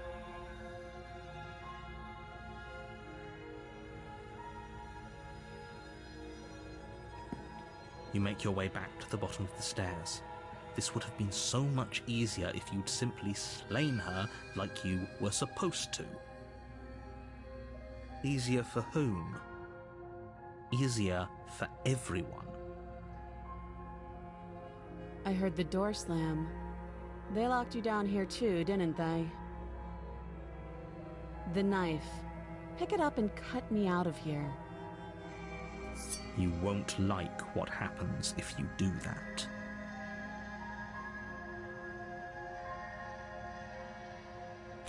Against your better judgment, you place the blade against the princess's arm, just above the massive, unyielding chain. You cut into her flesh. The blade is sharp, and you make quick work of it. Before long, you're able to crack through bone, and she pulls the bleeding stub of her arm through the iron gauntlet. She didn't so much as utter a sound. Free from her bindings, the princess turns to face you, her fierce gaze meeting your eye. How is she so composed after losing an arm? It's like she isn't even bothered by it. Thank you. Now let's get out of here. No, we won't have any of that. The stakes are too high. You can't just let her escape into the world. No, I just can't let her escape into the world. As the princess approaches the bottom stair, your body steps forward and raises the blade. Wait, this isn't fair. You can't just do that. Watch me.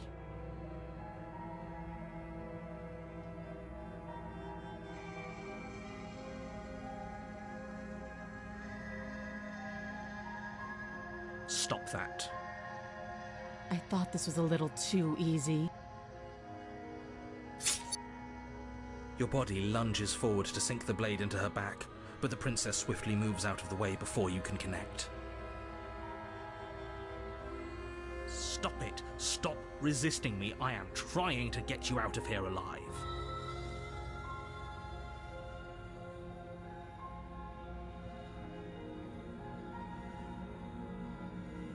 The blade. Move the blade. You're doing your best to help me, aren't you? I can see the conflict in your eyes.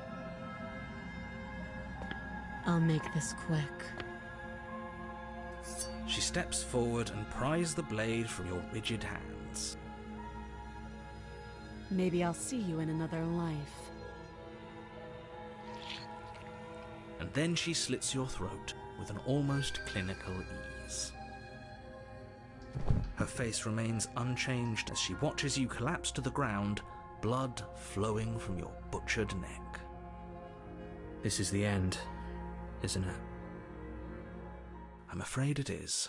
Everything goes dark, and you die. I hope it was worth it.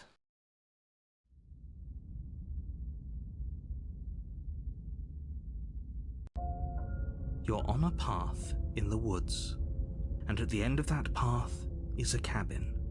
You're here to slay her.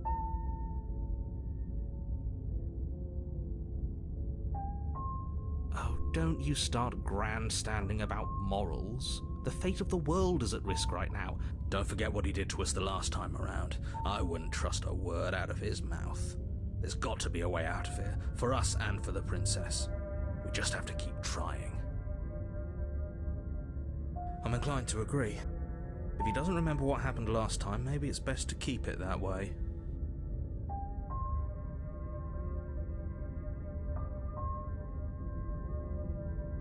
You know I can hear you two, right? It's going to be a lot harder than you think to keep secrets from me. And as far as trying to help her goes, need I remind you how catastrophically dangerous she is to the world at large? I told you about the stakes of this situation less than a minute ago.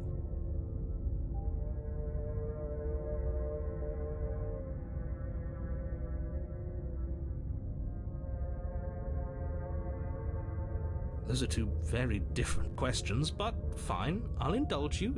Let's say for a moment that this really is the second time you've met me, or at least, if you're back here, I'm assuming you died, which probably... The absolute irony.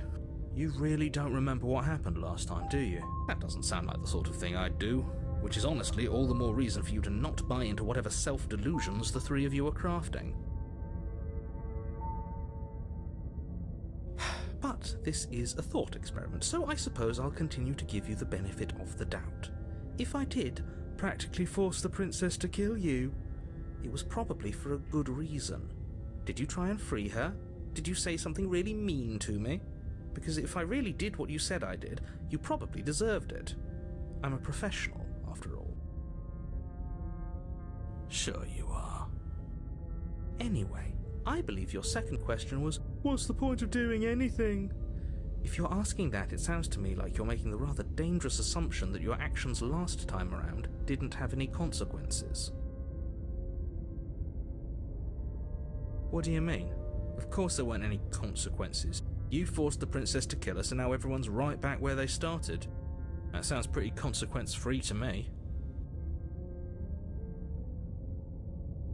Yes, but in this purely hypothetical scenario, that begs the question of how you got back here. Did time simply rewind itself, or were you instead transported to a different world entirely? If it's the latter, what do you think happened after you died? Do you think the people there lived happily ever after? Or do you think that the princess, left unhindered, brought about the end to everyone and everything, just like I told you she would? What a conveniently ambiguous group of things for her to ruin. For all we know, the princess left the cabin and never saw another soul. Oh, how I wish that were the case, but if the princess weren't a certain, inevitable threat to the world, the four of us wouldn't be here. And yet, here we are. You're talking in circles. No, I'm talking in facts.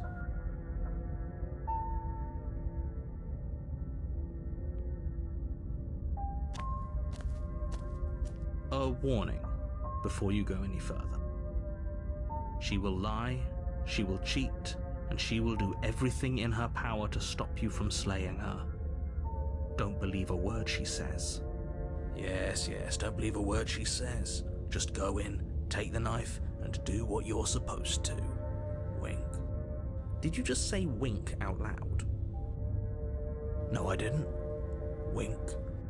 Just ignore this clown and focus on the princess.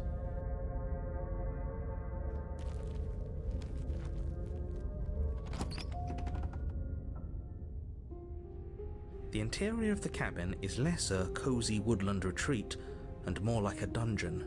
A few pathetic wisps of starlight attempt to illuminate the cold, uninviting stone walls, and thick, wrought iron bars barricade the windows, reminding anyone who enters that this is a prison. The only furniture of note is an iron table, bolted to the floor, a pristine blade perched on its edge. The blade is your implement. You'll need... Very different. Yes, but why? Did he change it? Or did it change all on its own? Maybe it's a different cabin entirely. Now isn't that a novel thought? Maybe you haven't actually been here before. I hope this means you'll finally drop your ridiculous past life nonsense. You haven't died, and you certainly haven't been killed by the princess. So focus up. Don't get distracted by minor details.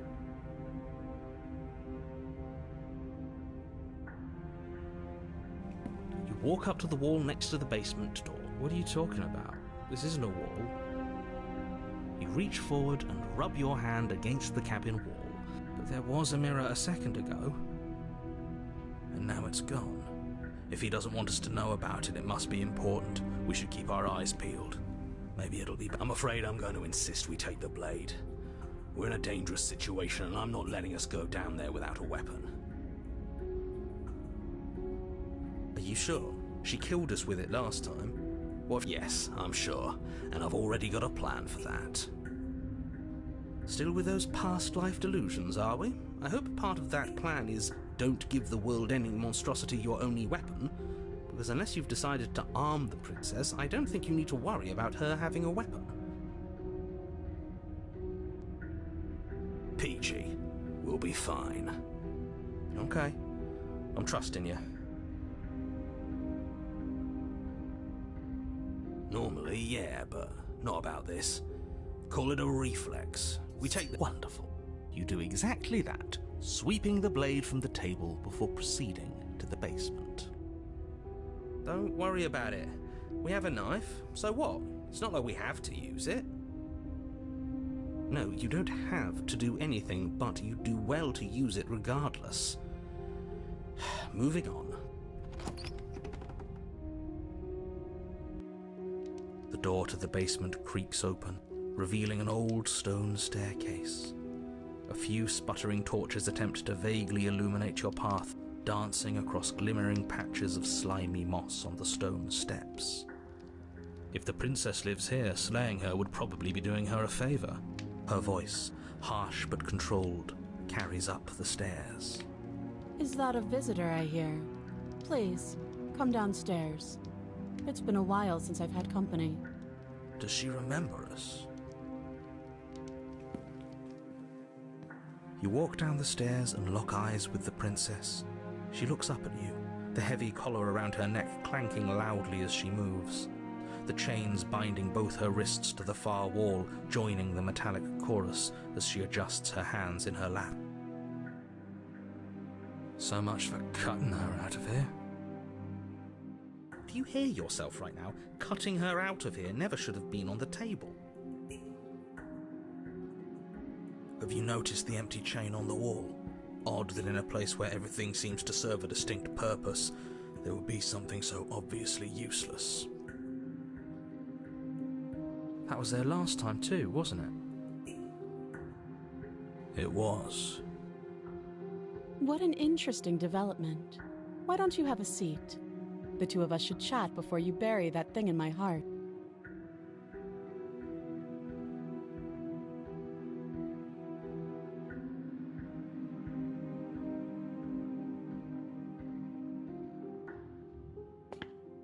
You step towards the princess, but she stops you before you get too close, holding up one shackled hand. There's fine. I'd prefer we keep some distance until we've sorted this out. That's reasonable. We do have a weapon. Might as well put her at ease.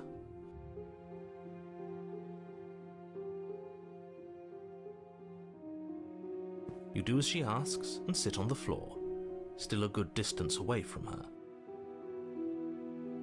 Thank you. Now, what are your intentions for me?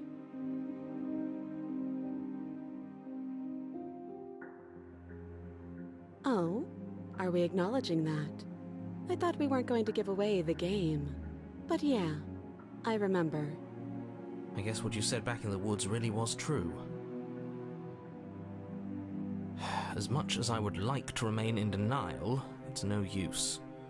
This has complicated things. It's complicated things how, exactly?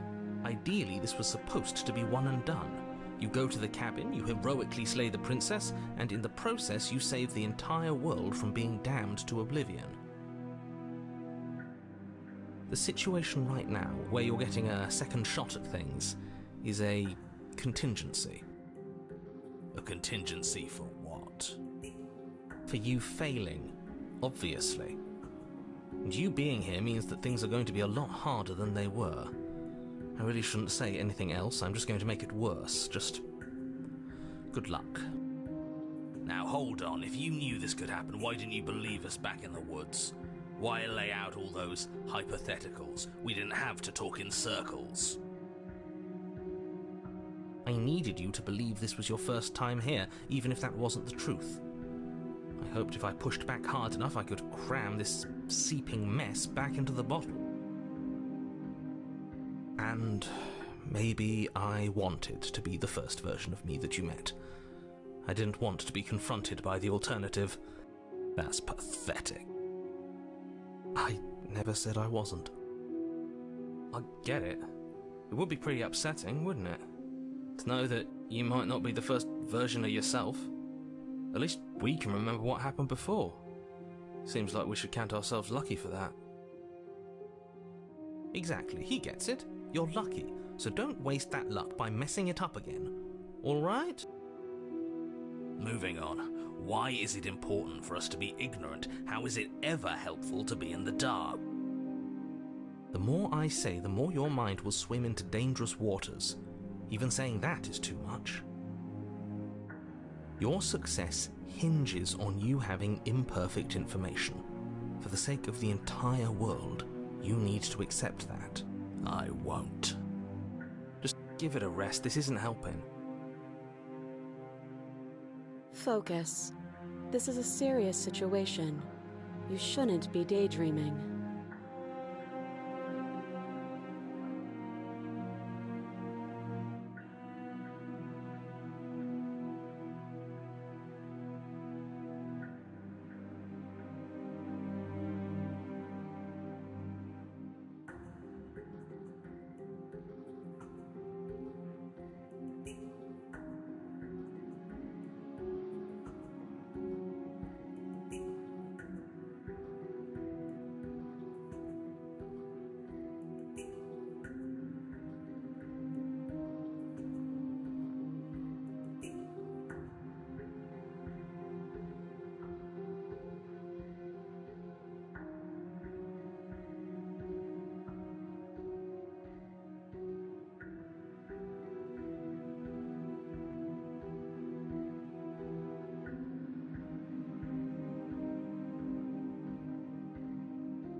Nothing happened. You died. I went upstairs. I couldn't leave. I found myself in a new place in chains again. More of them. And now you're back. Is that really all she knows? It's not like we have much of a clue about how things work. And she's probably even more in the dark than we are. You're looking at me like I might be hiding something. I'm not. I guess it's possible she really doesn't know anything. Maybe both of us are stuck in this loop without any idea why or how.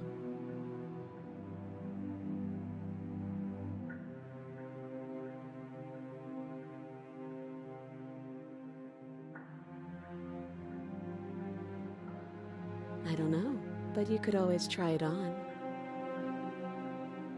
Maybe it'll fit. I hope I don't actually have to say this, but please don't lock yourself in chains. We need you ambulatory if you're going to save the world. I wouldn't do that if I were you. And why is that? Do I even need to explain myself? It's a shackle, and it's one without a key. Do you want to be stuck here like she is?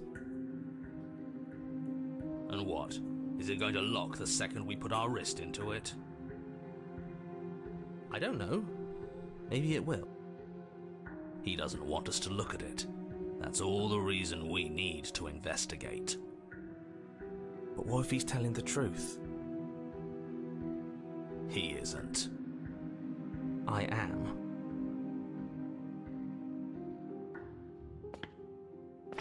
Against your better judgment, you approach the chain dangling from the far wall. The princess watches you with faux disinterest as you inspect it, though she can't fully hide her curiosity. I don't want to say what I'm supposed to say next. What is that supposed to mean? It sounds bad. Is it bad? Yes, it's bad. Come out and say it then. You're just wasting time. Fine. As you hoist the shackle, its heft shifts within your grasp, as if pulled by some odd magnetism. Before you can so much as blink, it practically leaps from your hands, snapping around your neck. And, as if your situation weren't bad enough, the same magnetism repels your blade, which is flung from your hand and sent skittering across the floor of the basement. Excuse me? Yes? Are we stuck here now? Yes. Huh, so it does fit. And I guess it doesn't like your knife. We're stuck here together, aren't we? That's funny. What are we supposed to do now? Can't even cut ourselves out. Guess we'll starve. That's horrible. It's not all bad. We learned a valuable piece of information. Not to touch things we're specifically told not to touch? No, that there's something special about this loose chain. It's clearly important.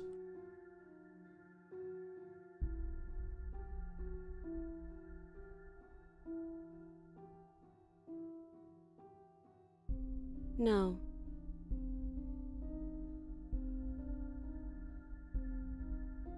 Yep.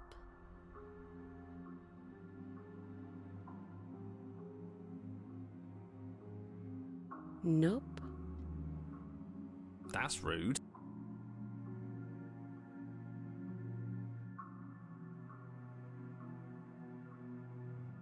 You and the princess wait in silence, though neither of you knows what you're waiting for. But you're waiting for something. You're waiting for anything. This is so boring. There must be something we can do to get out of here. There must be something we're missing. But there isn't. Time passes. It passes and passes and passes. And the basement of the cabin remains much the same. It is cold and silent. At least the world is safe. It isn't. You're stuck. too far away from both the princess and your blade to do much of anything. But she's not ending anything, she's just sitting there. Her very existence is a threat. It harms everything around it. How exactly does that work? It just does. But your line of questioning is interrupted by the passage of even more time, and after that, even more time passes again. And let me guess, the cabin remains the same. If time is passing, the cabin can't be the same. Even if the differences are small, they have to exist. That's just how things work.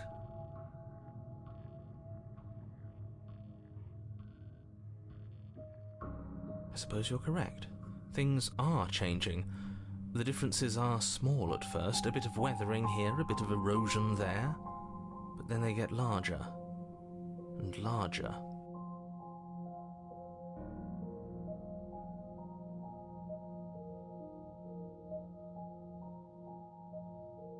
You continue to wait in silence, and the cabin continues to change.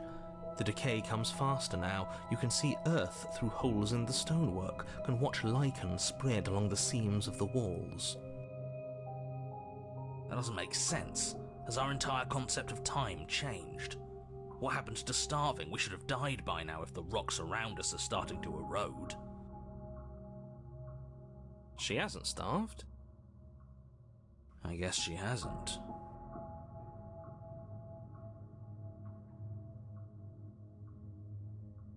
Even more silent time passes as you watch roots push themselves through the increasingly porous walls of the basement.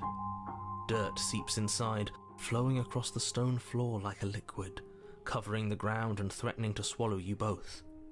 Time continues to pass, and pass, and pass, until suddenly there are no walls.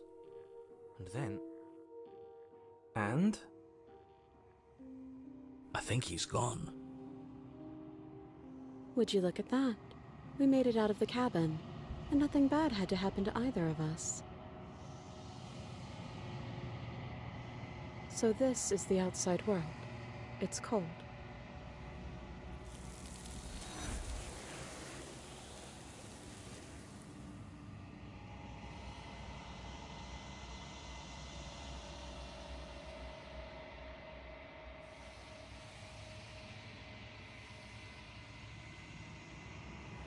She's gone. Where does she go? Should we try and find her? And there's that mirror again. Why is it here? Why now?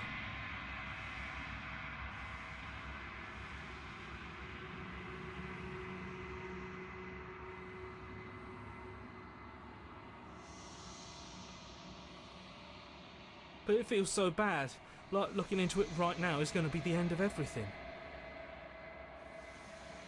You're right. Part of me wants the truth, but something stronger is holding me back. Fear.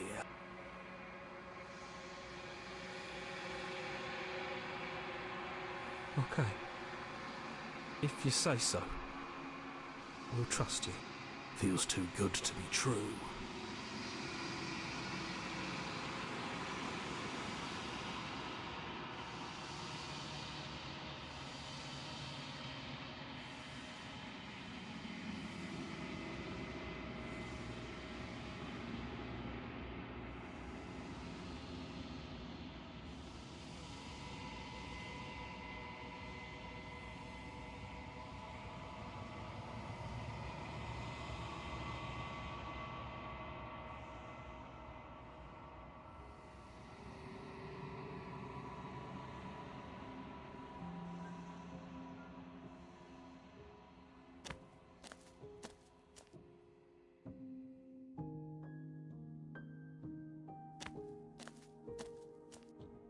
When I found you in the long quiet alone, I was terrified. What if you had decided to let me wither? But your commitment now is final. Your ability to walk the path of mutual annihilation is vanished with your return. If you still wish to obliterate me, it will have to wait until I am complete. Flickering lights and empty cityscapes become pockets of vitality and movement. I am more than I was before. Whenever you are ready, I will wipe your slate clean once again.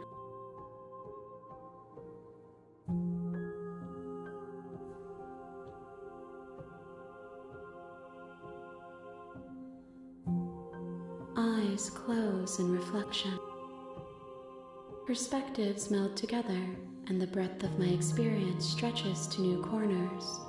There are contradictions, conflicts in my nature, and there are familiarities that bind everything together. It feels correct. This is what I need to be. This is the only path forward.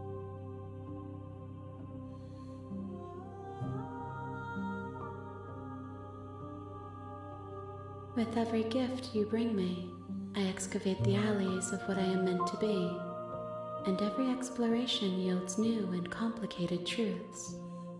What I will be is different than what I am, and what I am is different from what I was. I cannot tell you what desires I will hold when I have changed.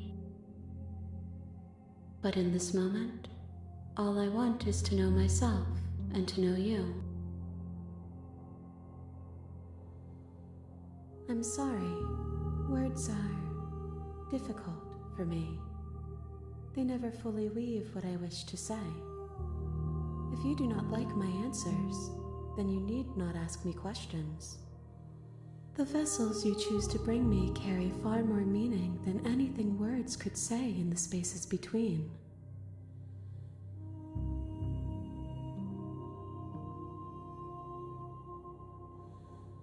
There is still much to be seen.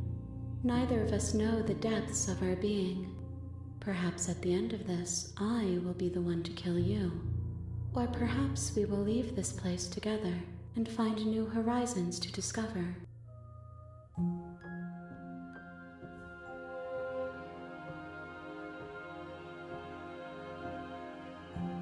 Those paths lead to worlds you've already seen, and to perspectives I have already made my own. They are useless to us now, inaccessible. The only paths of value are those that are yet untread.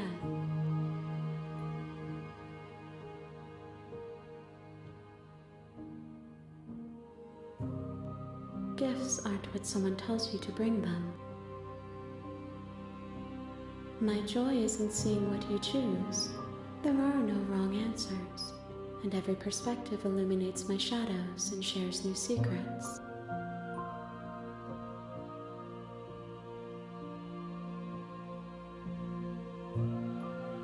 This one is determined, but also cautious. One that would rather let the world move around her than move it herself.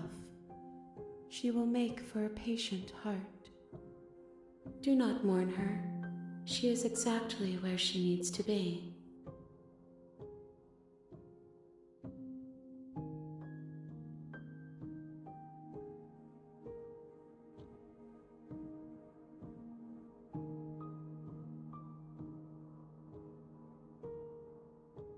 The vessels are shaped by memories of you, but their impulses are drawn to the edge of the long quiet.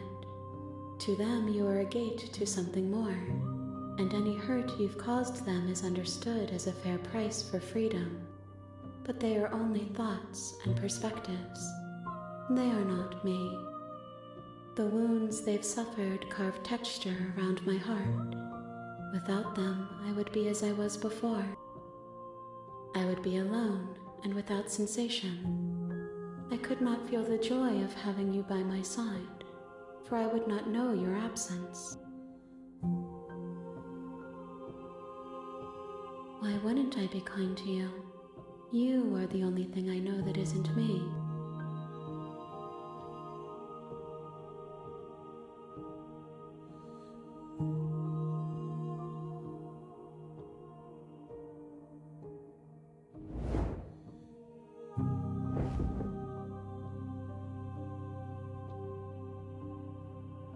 My roots burrow in an ocean beyond your sight. We cannot harm each other as we are now.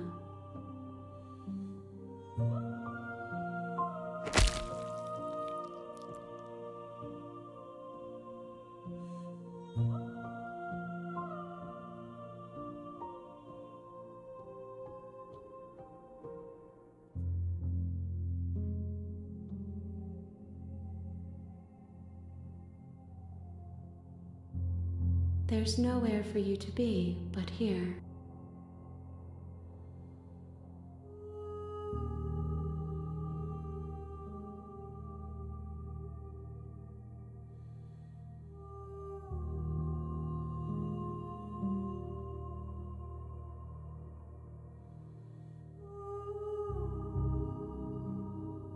I will long for your return, but it will give me time to reflect on what I am. We will meet again.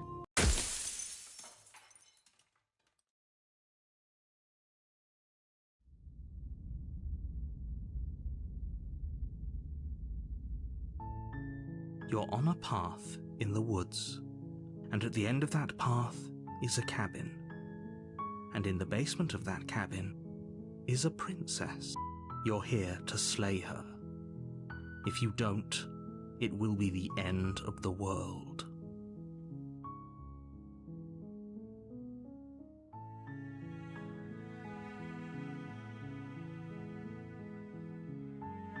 While I appreciate the mental exercise, we are running up against a bit of a ticking clock.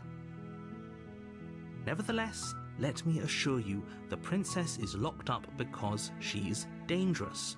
She is not dangerous because she's locked up. And before you decide to waste even more of our time by asking how I know that, let me suggest a more pragmatic lens through which to view this situation. Causality doesn't matter here, because the end result is the same no matter what led us up to this point. If the princess leaves the cabin, the world will end, and there is no changing that. It's no use arguing semantics over a metaphorical chicken or egg, because the egg is hatched and it's about to ruin everything. Unless, of course, you do your job and slay her.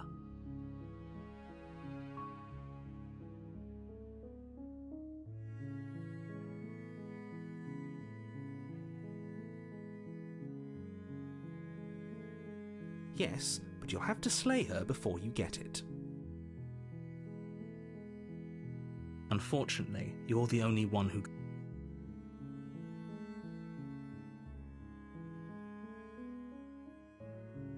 Of course I haven't. Why would I even consider that? Nobody wants... Don't mention it. It's all part of the job. You make your way up the short path to the cabin. You'll find the princess within. We're not going to go through with this, right? She's a prince. Ignore him. He doesn't...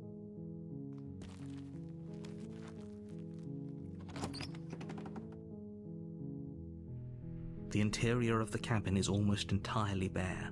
The air is stale. The blade is your implement. You'll need it if you want to do this right.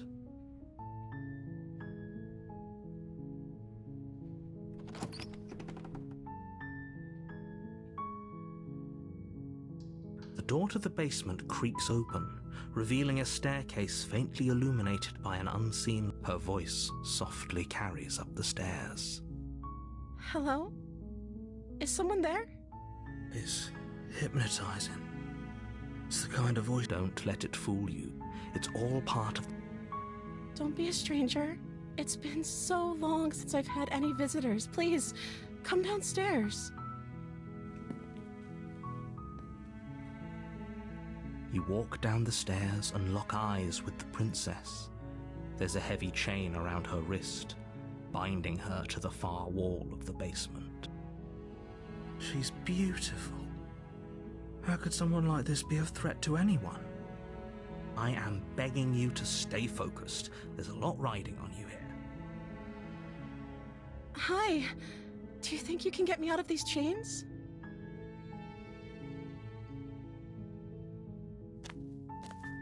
You're only making this more difficult. Thank you. Thank you. You're making a huge mistake. No, you're doing the right thing. You walk up to the chains binding the princess to the wall and give them a tug. They're large and heavy, far too solid for you to even imagine trying to break them apart. I'm guessing you don't have the key? Maybe it's somewhere upstairs. Doubtful. Whoever locked the princess away down here intended...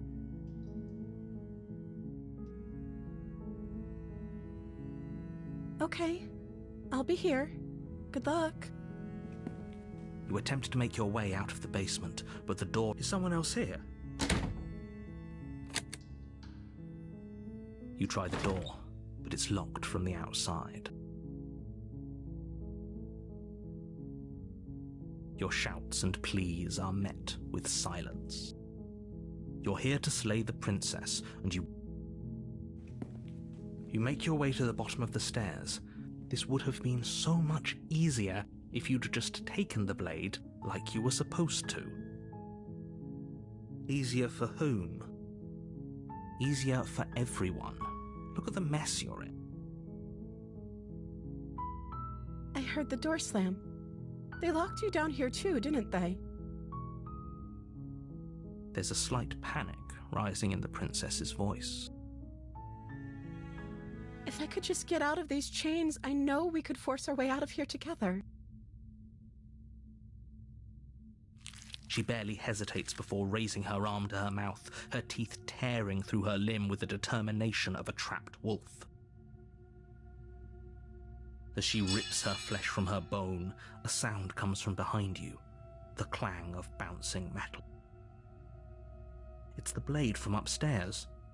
You're not sure how it made its way down here, but if there's a time to strike, it's now. Or we could use it to free her. You won't like what happens if you do that. Fine. Against your better judgment, you place the blade against the ragged, self-inflicted wound on the princess's arm, just above the unyielding chain binding her to this place. You cut into her flesh. The blade is sharp, and it takes little effort to crack through the bone of her arm. Her limb falls to the ground, and the heavy chains follow suit. She didn't so much as utter a sound through the whole ordeal. No, she didn't. She smiles softly as her gaze meets yours, blood from her wounded arm dripping rhythmically to the ground. How is she still smiling after everything? It's like she isn't even bothered by what just happened. Thank you. Now let's get out of here. No, we won't have any of that. The stakes are too high. You can't just let her escape into the world. No, I can't just let her escape into the world. As the princess approaches the bottom stair, your body steps forward and raises the blade. Wait, this isn't fair. You can't just do that. Watch me. What are you doing?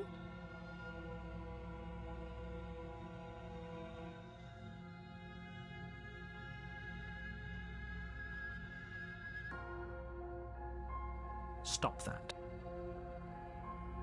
Something's come over you, hasn't it? You know you don't have to do this, right? Your body lunges forward, the blade held low, ready to sink into her heart. But the princess dodges, stumbling back against the wall before the blade has a chance to connect. Stop it. Stop trying to resist me. I'm trying to get you out of here alive.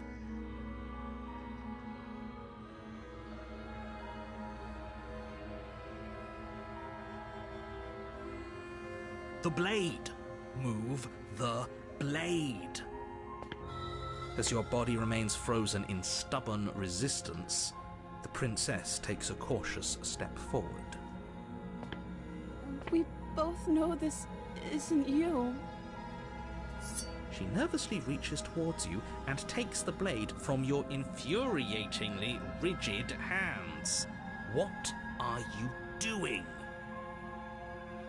I'm sorry. I'll try to be quick. She plunges it into your chest, tearing through flesh and sinew. It is agony. But you aren't dead yet. Oh no! I'm so sorry. Stay strong. We can tough it out until it's done. For her sake. For her sake? Don't you start pretending that dying a painful death is some sort of heroic gesture. The two of you have literally doomed everyone. Whatever. She sinks the blade into your chest again and again and again, and you feel every inch of burning pain that slices its way into your body. I'm sorry. She doesn't know how to use a knife, does she?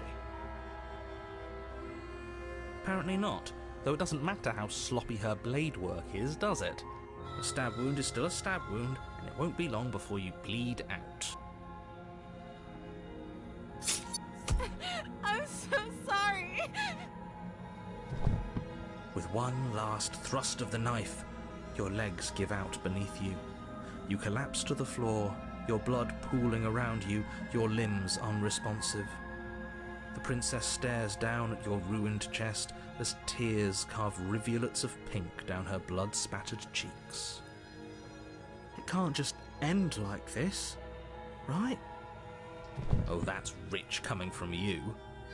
As much as I'd prefer for things to have gone differently, I can't deny the reality of what's happened. The two of you made your choice. It's over. Everything goes dark, and you die.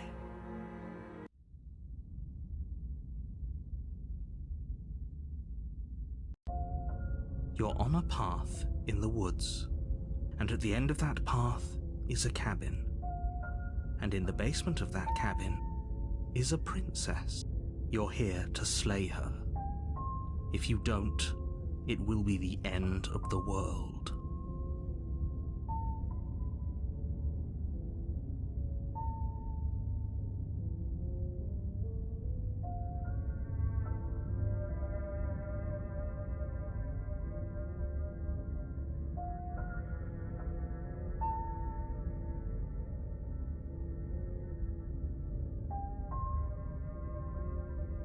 Don't you start grandstanding about morals. The fate of the world is at risk right now, and the life of a mere princess shouldn't stop you from saving us all.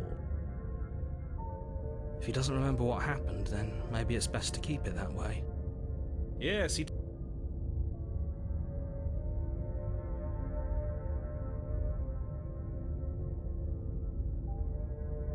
Our beloved? Yes, you'll have to be very sneaky about your intentions if you're going to try and save the princess. Ah, so all of the cards are on the table. Then you should know that we and the princess are in love, and the four of us will be foiling any and all assassination attempts you've got in the works. We'll see about that. Whatever you do, just be sure to ignore him specifically. Sounds like he's the sort who'd sacrifice the whole world for a peck on the cheek. What can I say? A world without love is a world that isn't worth saving.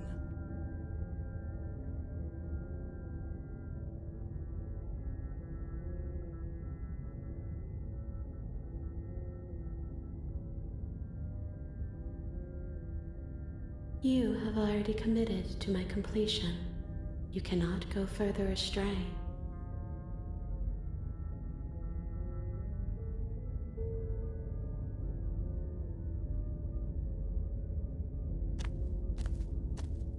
A warning before you go any further.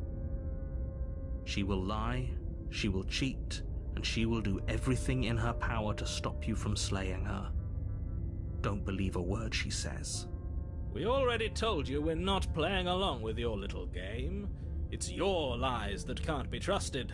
Her beauty is the only thing in the world we can believe in.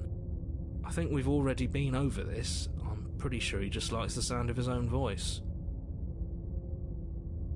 I do, but I also speak from the heart. My passions are too great to be stifled. They must be expressed.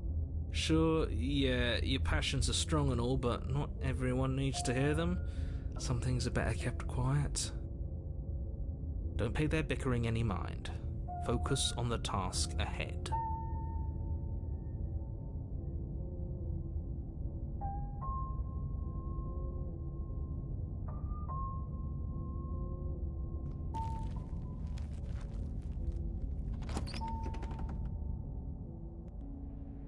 The interior of the cabin is clean and elegant, its stone walls draped in fine threaded tapestries, a prison befitting a royal prisoner. The only furniture of note is an ornate wooden table with a pristine blade perched on its edge. The blade is your implement. You'll need it if you want to do this right.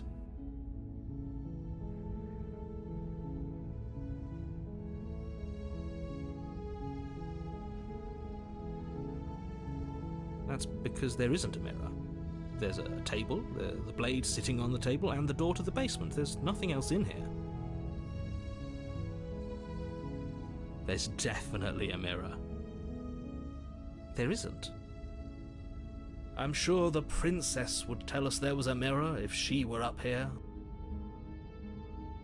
In which case she'd be lying to you because, again, there isn't a mirror.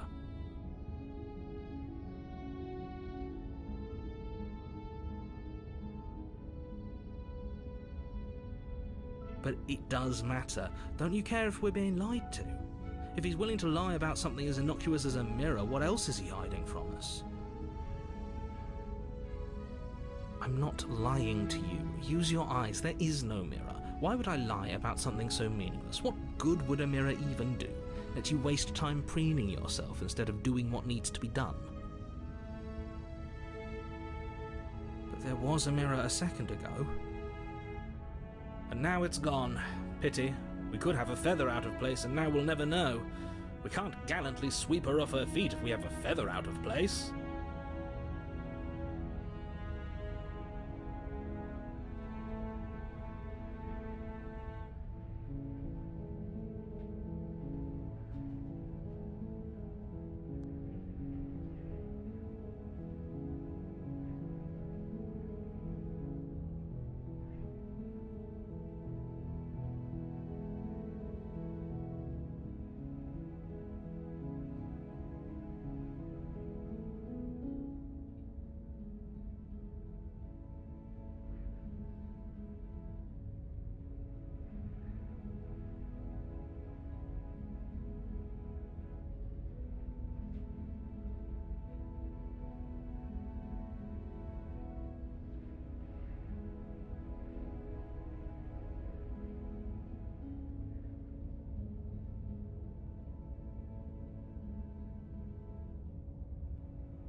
You take the blade from the table. It will be difficult to slay the princess and save the world without a weapon.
I suppose if we're to play the role of dashing knight, we need an equally dashing sword.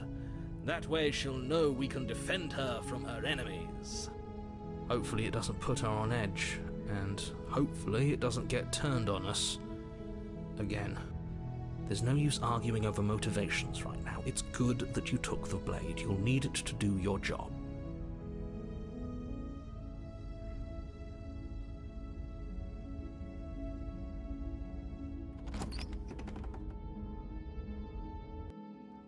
The door to the basement creaks open, revealing an intricate stairwell. Gold-trimmed carpet glimmers in the light of the torches positioned along the walls. The basement almost seems welcoming in the dim firelight, but it's still a stone basement. If the princess lives here, slaying her is probably doing her a favor. A soft voice carries up the stairs. Hello? Is someone there? Her voice, it's somehow even more beautiful than last time. I can hear wedding bells already. I've held my tongue till now, but you're taking this a little too far. We barely even know the princess. We can still do right by her without all this over-the-top fawning.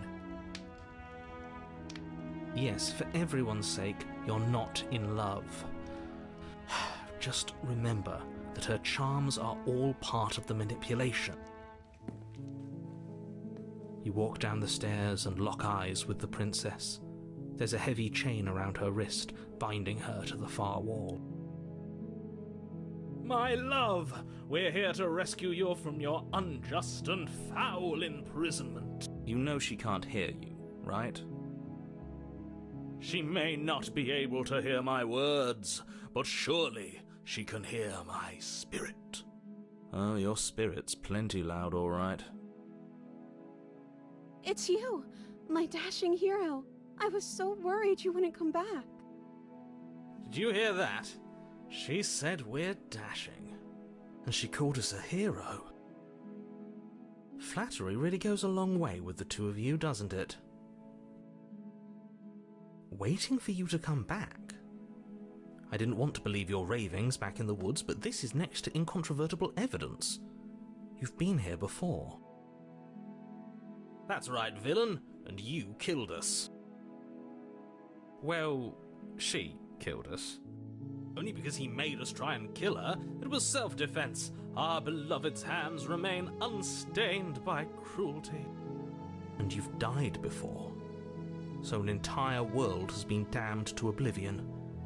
I'd really hoped I'd be the first, but what's done is done. What matters is you have a chance to do it right this time. We damned a whole world. But everything reset. Nothing resets, you're just somewhere else. You can't keep hopping between worlds forever. Especially not without leaving a trail of incomprehensible devastation behind you. This is horrible.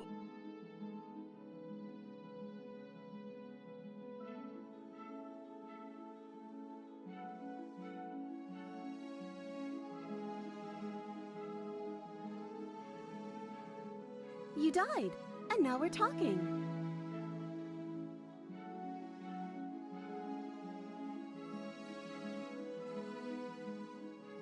If another version of me was pushed to such drastic action, it was for good reason.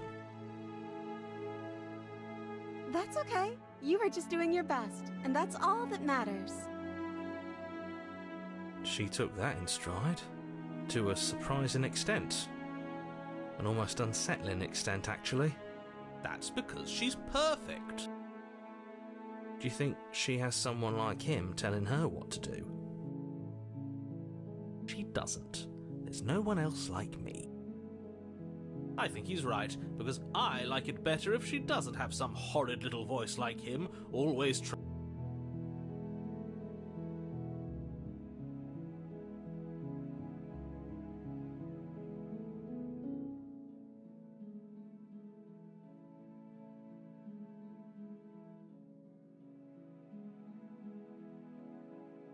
Rescue her? What are you talking about? Did you forget that she's a world-ending monstrosity? And even if you wanted to unleash her onto the world, despite the complete moral disaster that would be, you'd have to get her out of those chains. Good luck with that. Don't you see how dainty her hands are? You'll be able to slip her out with ease. No, she's a prisoner here. You can't just slip her hand through the chains. If her hand could just slip out of the chains, why hasn't she done it already? Because we've yet to present her with her freedom. I'm not sure I follow. Would you rather believe me, a passionate heart guided by love and my own good nature? Or would you rather believe the devil on your shoulder who tells you what you can and cannot do? I think I'd rather believe in facts. Ah, so you're one of those empiricists. One of us has to be. Then let me show you a brand new truth. Narrator, we courageously step forward and free our beloved from her bindings. No, I can't let you do that. If you take another step towards the princess, I'll... You'll what? Take over our body and force us to try and kill her? Yes. Not on my watch, villain. My passions contain titanic depths, and if you try anything that might harm our dearest, I will end our life without a second thought. You wouldn't. I would. I'd listen to him if I were you. He has a lot of strong feelings. And doesn't the world end if we don't stop her? You approach the princess and gingerly slide her hand from her bindings. That shouldn't have worked. I'll be damned. We're doomed. I can't believe it. But I guess I have to. I told you, there's no life more worth living than that of a true believer. I'm free, and you're not trying to kill me this time. Thank you. Thank you so much. The princess jumps up and smothers you in a joyful embrace. Ugh. Are you sure you want to do this? Just one slip of the wrist and your pristine blade is buried in her back, and everyone out there is saved. Is that a threat? You know what we'll do if you try it. You're going to regret this.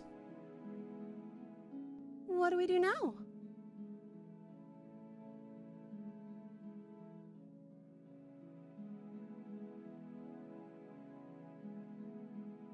That sounds perfect.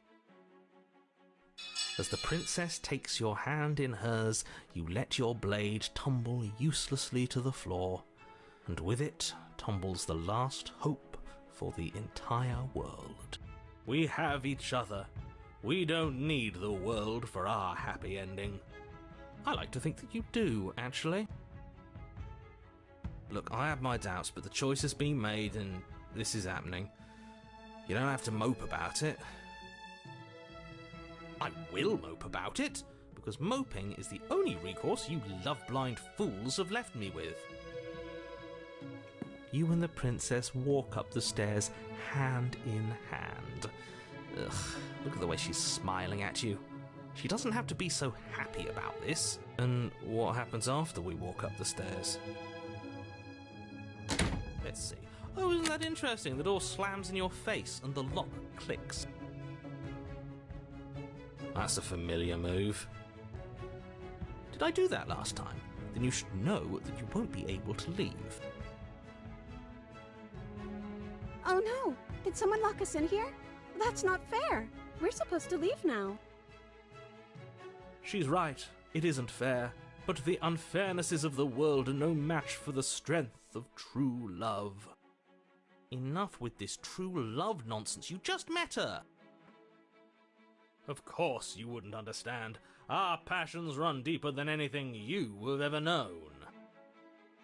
Are you listening to this? You don't have to go along with the every whim of that delusional voice. I'm just along for the ride at this point.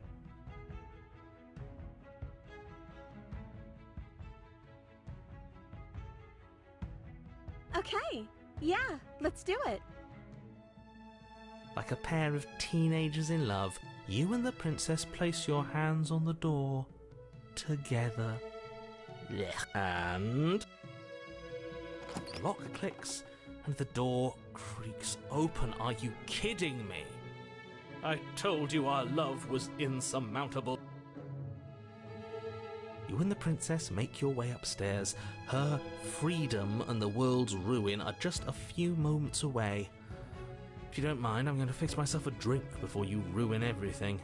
If I'm about to see the end of the world, I'd rather not see it sober.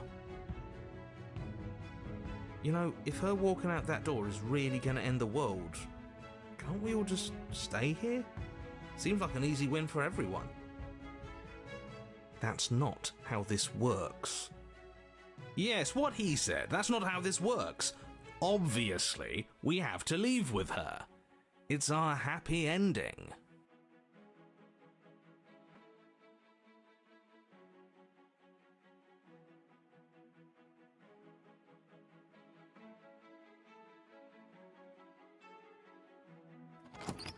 Yes, I suppose you are going to do that, aren't you?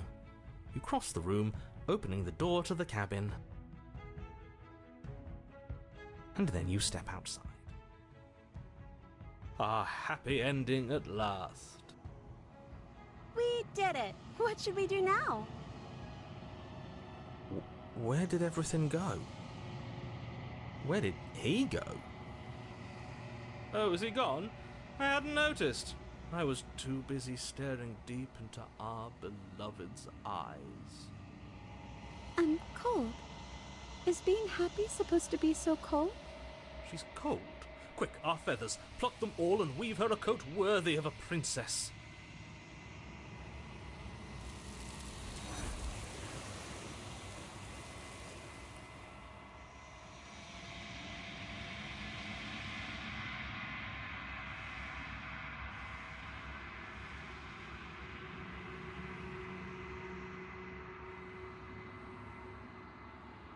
She's gone. Where did she go? Should we try and find her? And is that a mirror? Why is it here? Why now?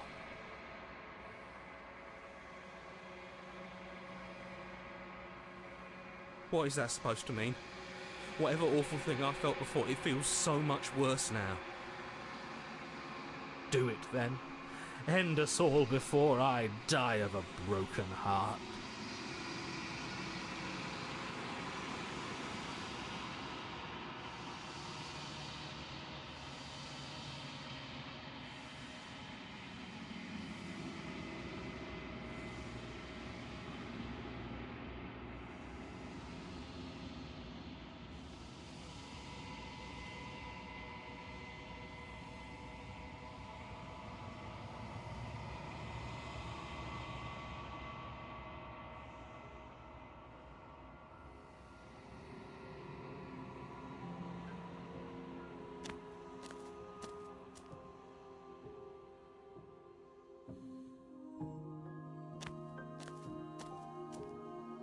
I am a growing chorus of contradiction, a mass of tides ebbing and flowing all at once in more directions than my attention can bear to hold. To look at any one is to shift them all into something new, and to look away is to reshape them yet again. All of me is changing, and yet the rest of me is still the same.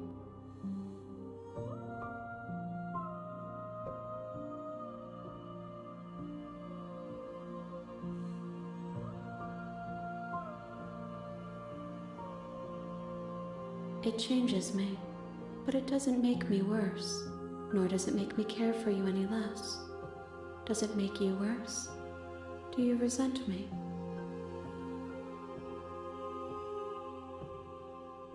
It says that you're...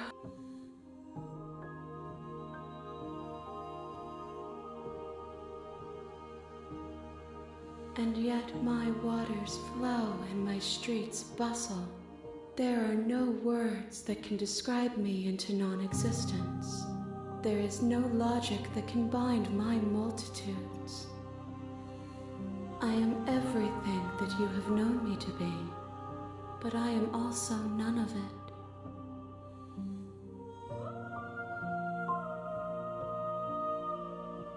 This one is soft and delicate. You molded her to love you, and she'll make for a gentle heart. Do not mourn her. She has served her purpose.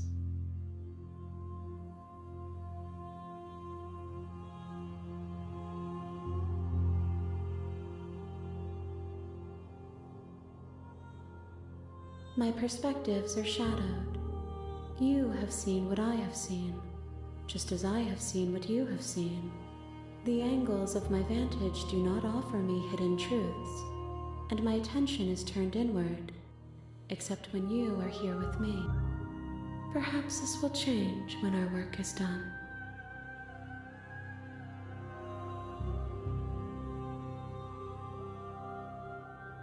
The desires of my multitude thrive in endless competition with themselves, but none of them rise above their dance to influence me. I yearn for what I have always yearned for, our awakening. Other desires shrink in the light of knowing you and knowing me.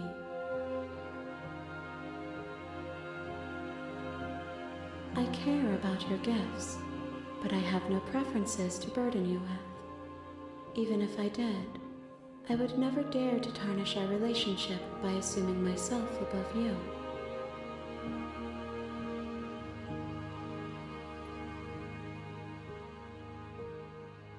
We will know when we near our destination.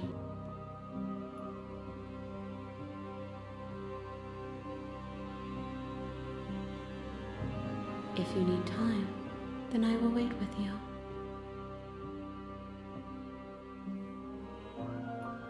You are as I am now, and forever is a long time to remain undone. I am not you, but I know that I would return before forever was finished. What textures will you weave for yourself to occupy forever? Will you place the images of you and I into a box for safekeeping?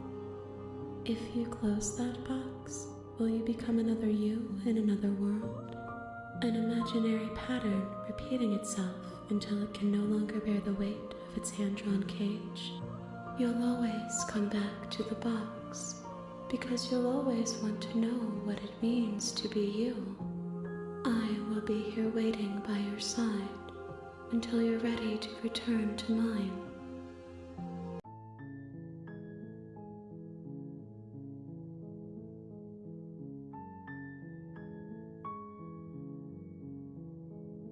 I see you have returned to me. Days mean nothing in the maw of forever. I never left your side.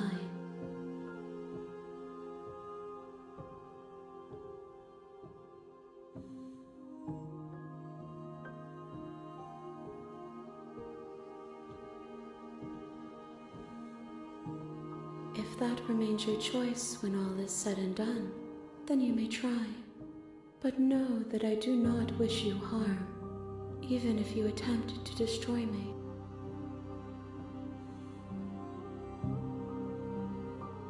As easily as you can stand to be you, you are like me, even if you have chosen not to look at the corners of you that do not fit, even if you have chosen to ignore the brilliant contours of your soul. The tides do not dictate where they are pulled.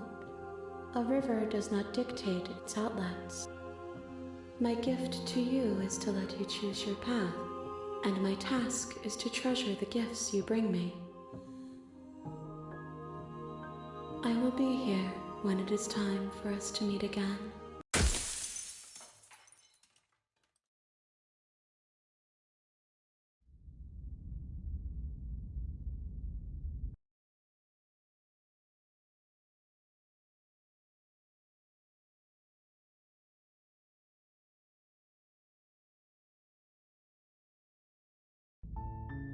You're on a path in the woods, and at the end of that path is a cabin. I'm talking about the end of...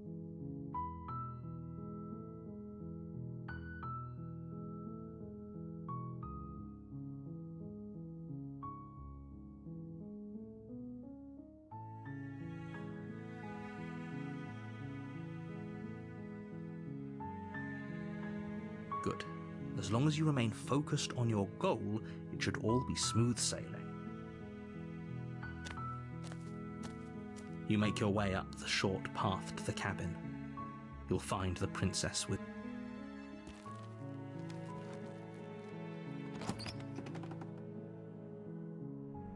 The interior of the cabin is almost entirely bare. The air is stale and musty, and the...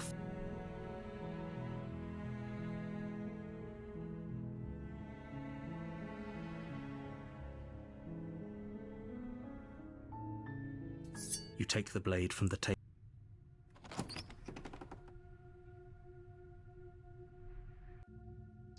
The door to the basement creaks open, revealing a staircase faintly illuminated by...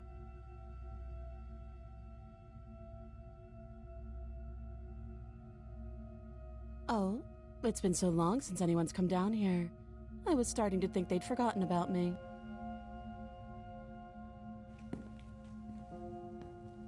You walk down the stairs and lock eyes with the princess.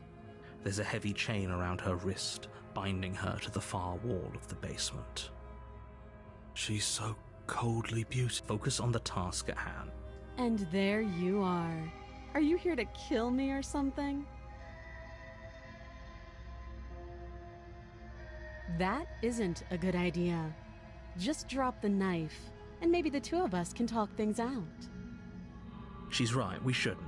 We should just... Don't you dare. It's fine. We can decide what we want to do after we... You ignore the trembling in your hands and tighten... You poor thing. Your hands are shaking. Are you scared of me? Because you should be. You step forward, your grip on the blade tightening as you steel your resolve. Oh? No talking then? Fine. What even makes you think you can kill me? I'm probably chained up in this basement for a reason, right? And if that knife is the only weapon you have, you'll have to get close enough to use it. So, you should just drop it. Best not to risk finding out what I can do. She's unarmed. If you hesitate now, it'll be too late. end this.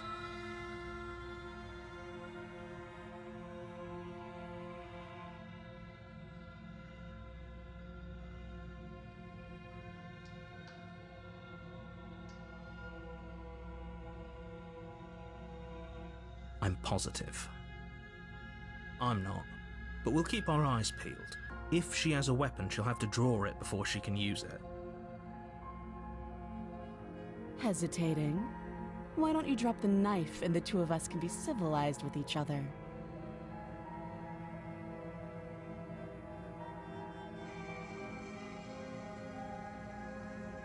Then I'm not talking to you.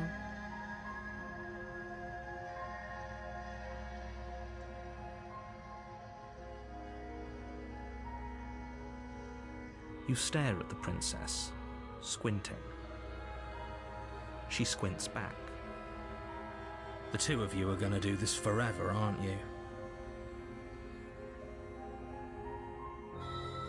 You squint even harder. So does she. At least nobody's dying right now.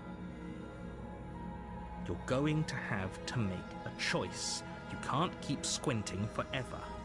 Eventually, someone is going to have to blink.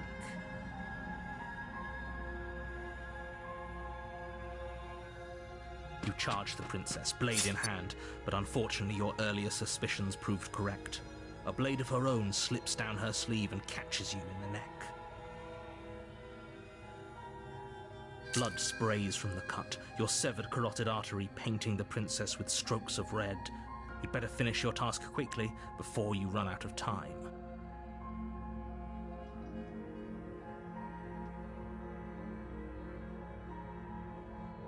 With the last bit of your will, you press forward, sinking the blade deep into the princess's heart.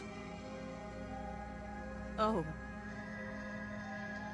The two of you collapse on the floor together, rapidly bleeding out. Somehow, I thought this would turn out a little differently. But I wonder, do you really think that this was enough to stop me? It's like she's convinced she can't die. But you don't have time to worry over such things. Everything goes dark, and you die.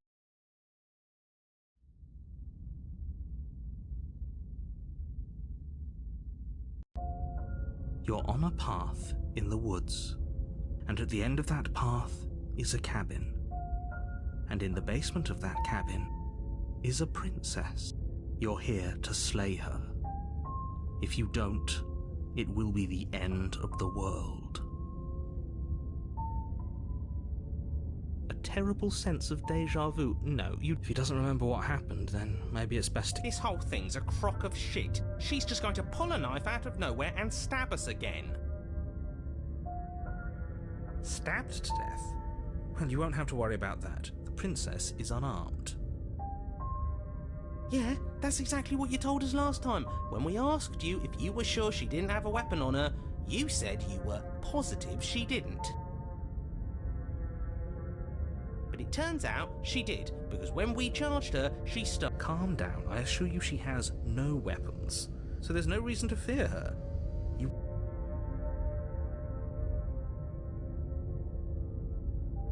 It hasn't. Or if it has, I certainly haven't been a part of it.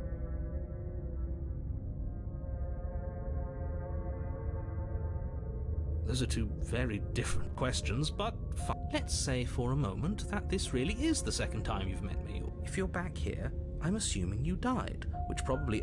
We did exactly what you said.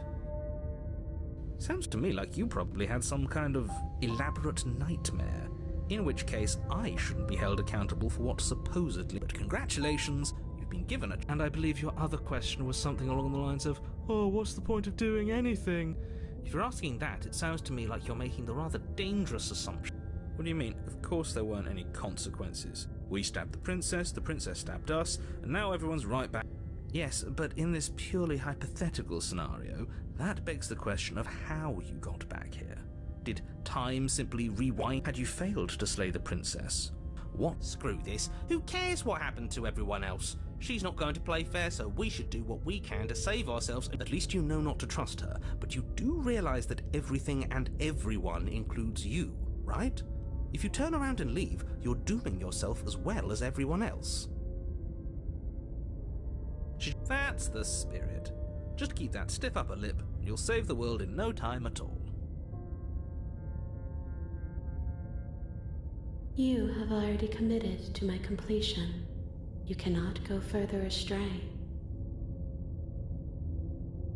Just be quick about it. Like I said, if she killed you, it was probably because you didn't listen to me. Don't talk to her, don't trust her, just go in, do your job, and save the world. Oh, and don't get stabbed while you're at it.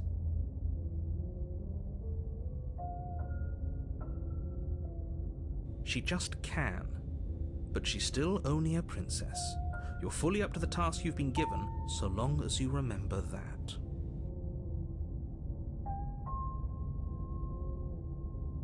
People locked her in that basement, and I told you what this place is.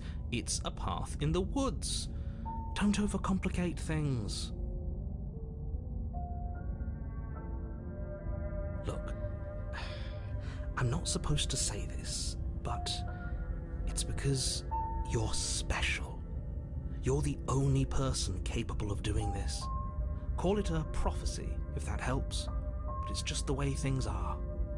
Oh, I didn't know we were special. Of course you're special. Why else would you be here? If anyone's special here, it's her. That was a nasty trick she pulled on us. I've told you everything you need to know. Going into more detail would just overcomplicate. You didn't tell us about her knife last time, though. That's because she's unarmed. And more than that, it's because there wasn't a last time. Great. Now, if you don't mind, the whole world is waiting with bated breath for you to save it from ruin.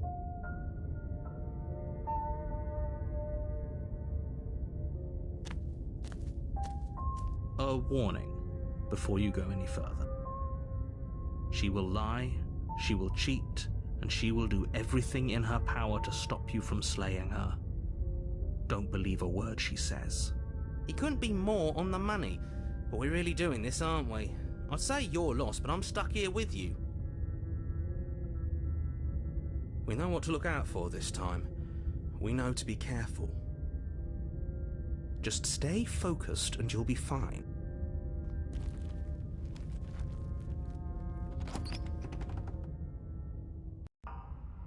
The interior of the cabin is a jagged mess of warped wood and broken boards, their splintered edges as uninviting as shattered glass. The only furniture of note is a pointed table with a pristine blade perched on its edge. The blade is your implement. You'll need it if you want to do this right.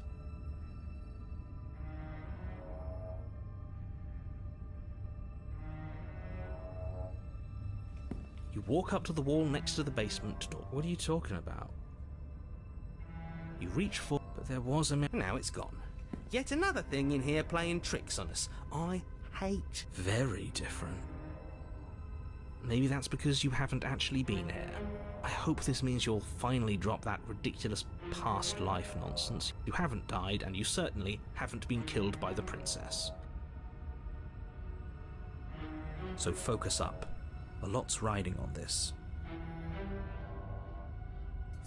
You take the blade from the table. It will be difficult to slay. It feels a bit better to have a weapon in our hands. Let's make her hurt for what she's done to us.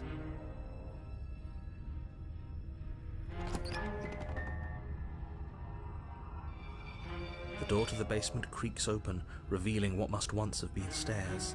The fractured slats look as if they've been torn from their source and violently jammed into the wall. The air seeping up from below has an almost metallic quality to it, like the smell of fresh blood. And you can hear what sounds like the rhythmic scraping of metal coming from down below. If the princess lives here, slaying her would probably be doing her a favour. That's right, scraping. I told you she has something, I told you. That sound could be anything. It's probably just her chains dragging across the floor. I am begging you to get out of your head. Her grating voice carries up the stairs. I hope you've come to rescue me. I've been stuck down here forever. There is something so wrong with that voice. Yeah, she thinks she's better than us, like she doesn't even have to put on an act this time. As you descend the final step, the form of the princess comes into view, her sharp eyes following you from across the room. I wonder if she remembers us. Finally, somebody! Quick, get me out of these chains. We're not safe here.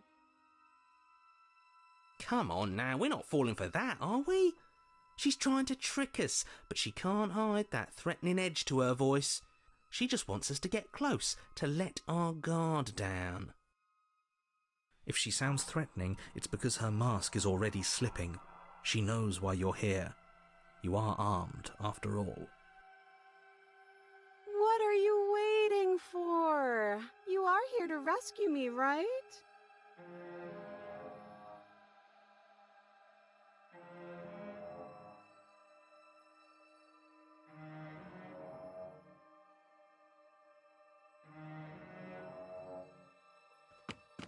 The princess falls silent, her smile unwavering as you charge across the room.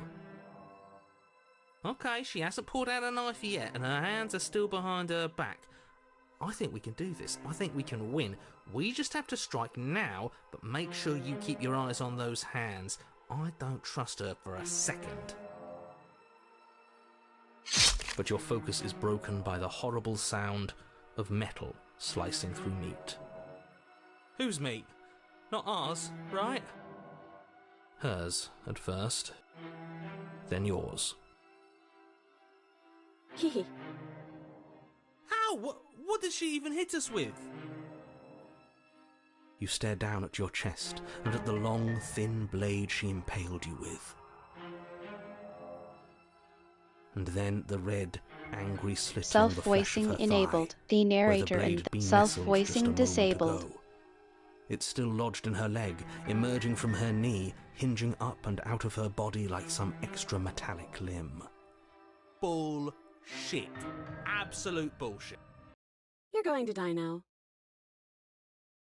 With a twist of her knee and a painful squelch, she does just that. Everything goes dark, and you die.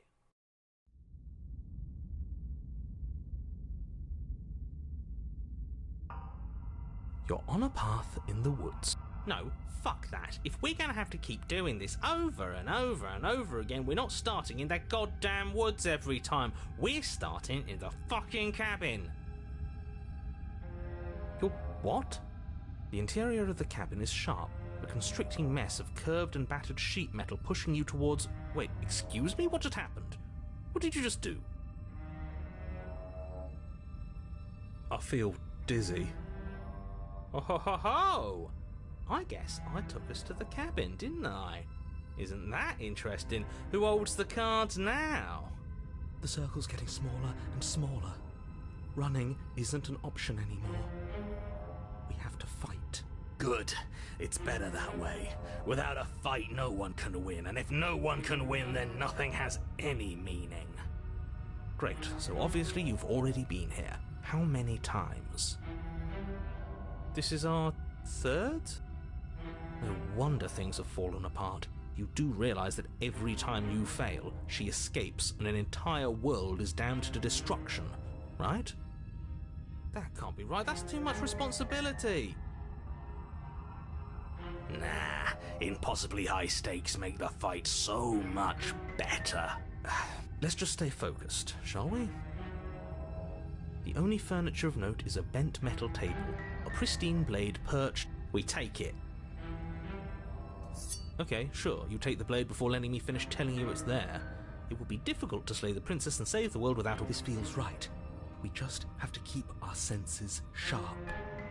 That's right, we've got to be able to win eventually. We will win eventually. Hell, That's a fighting spirit I like to see. You could all learn a thing. I'd love to get started just as much as you would, but how are we supposed to get down there? You walk through the door. You do know what doors are, right? But there isn't a door, it's just that mirror again. There isn't a mirror. You really messed things up, didn't you? It's like you can't even see reality anymore. I can feel the air coming up from behind it, stinking of iron and steel. He might be right. Could be a trick. If our other senses can't feel it, then we can't trust it. if it's in our way, let's just break it and move on. You make your way to the door at the end of the room, stopping just in front of it. You really must think you're looking at a mirror. Well, it doesn't exist. Just reach forward and open it. Let's just fumble for the handle and be done with it. I don't care what we look like. I care about getting to the end of this mess.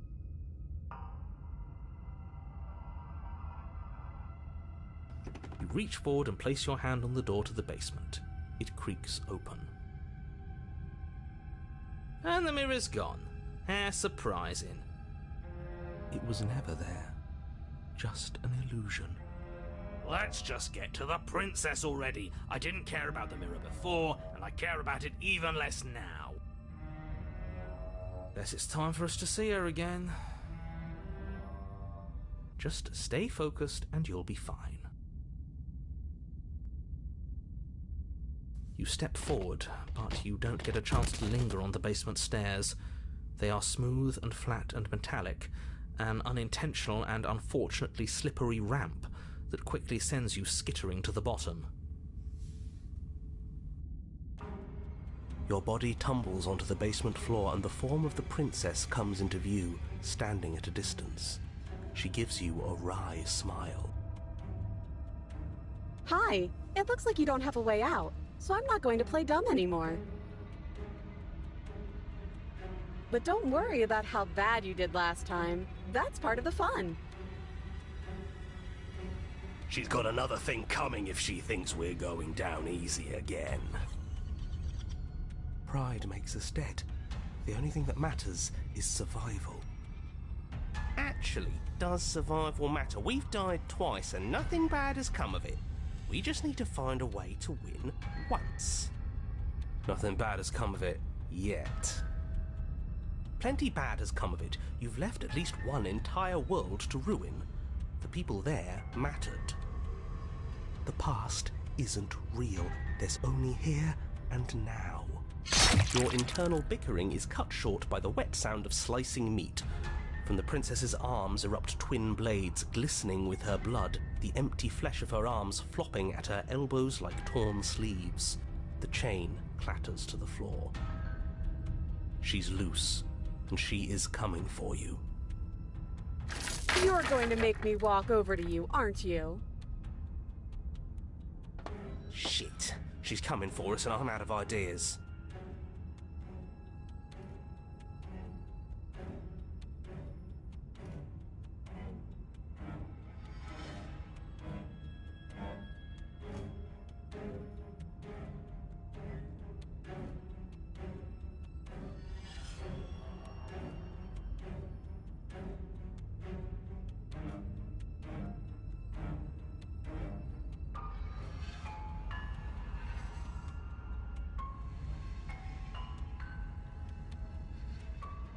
Yeah, that's right, we just have to think. There's probably an answer if we think.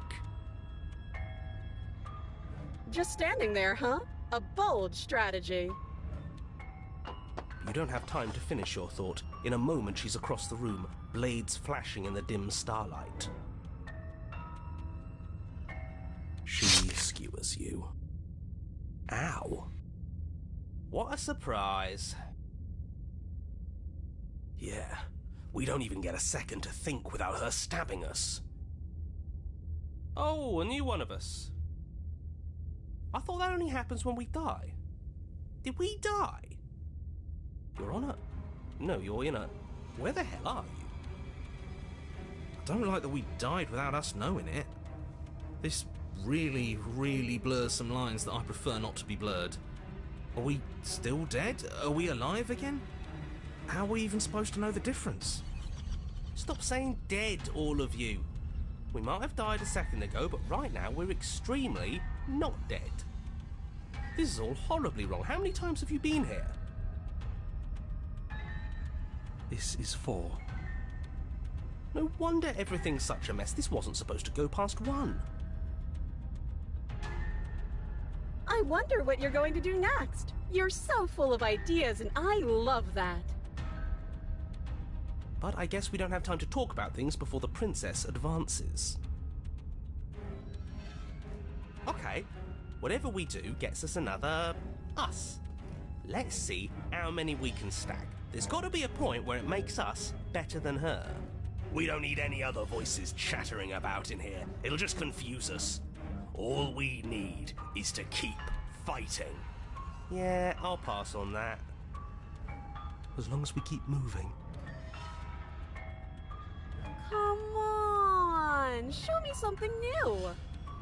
Okay, plan now.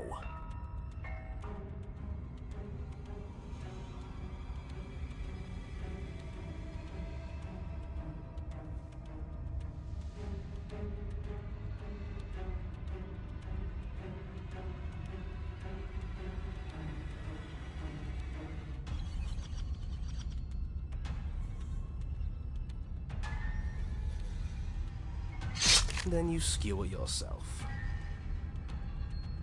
I thought we both understood that dying doesn't get you anywhere. Huh, that didn't do much of anything. We're tougher than I thought. Well, there's more of us. Let's see if that helps. What's the point? It's all the same. She skewers you. Oh, don't give up on me just yet. You gotta keep going. Do you see that? We almost had her. That was luck. But we only have to get lucky once. Compliment her on those gleaming blades. There's nothing better than a capable woman. She skewers you. You're cute. It doesn't matter how many times this takes, we can't give up. Okay, let's go again. Just panic. Flee. She skewers you. No, you don't get to escape. That's not how this works. See? We're getting better. Okay, yeah. That was a good one. She's going to kill this body either way. So stop feeling what it feels. She skewers you. Ooh, not bad. Real tough. We're getting close to something, can't you feel it? One last time. You're right. One last time, that's all we need. Let's appeal to her better nature. We haven't tried that. I'm sure she'll listen to reason. She skewers you. And then everything goes dark, and you die.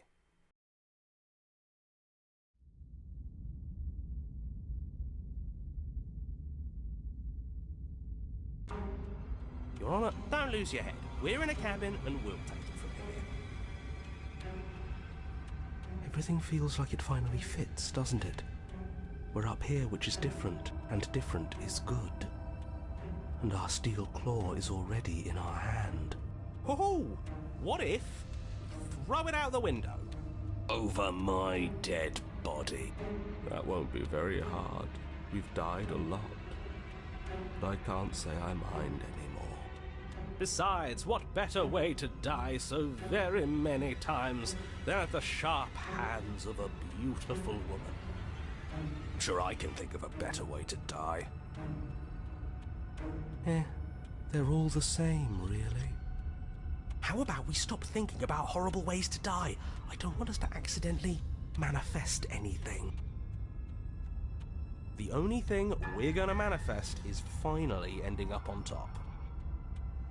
There are entirely too many of you. How many times have you been here? This isn't good. This is... How about you stick to describing things, and we'll stick to doing them? Yeah, leave it to the pros. We'll notch up that win in no time. Narrator, we heroically stride through the door and towards our destined final encounter with our star-crossed lover. Fine by me. You walk to the door and onto the basement stairs, only it's more of a slide. We know. Fine, I'll just shut up then and speed this whole thing along. Are you sure you don't want me to describe the stairs, or this room, or anything? It feels like I'm hardly a part of this. Don't care, just want to win. Fine, you make your way to the basement, where the princess awaits you. You know, this last time I killed you, and you didn't pop right back up again? I thought I'd actually done it. I thought I'd cut you into so many pieces you just weren't able to stitch yourself back together. But I guess we're not done. That's okay with me. It's good even. I like that. I got something ready for you while you were gone. Do you want to see it? I'm not going to wait for an answer. I'm just going to show you. It's worth it, though. Just you wait. And not for very long, because I'm going to do it right now.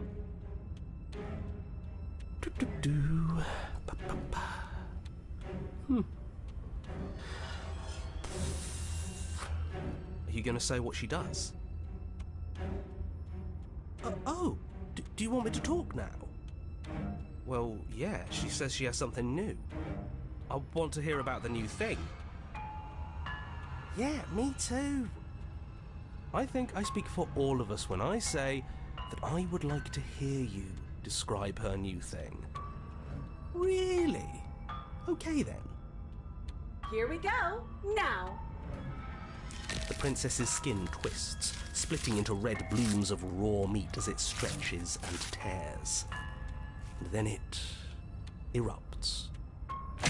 She becomes a wave of blood and viscera, pieces of her splattering against the walls. All that remains in the center of the room is a skeleton of blades. A heart beats furiously in its cage of a chest. Are you ready for what comes next? Holy shit!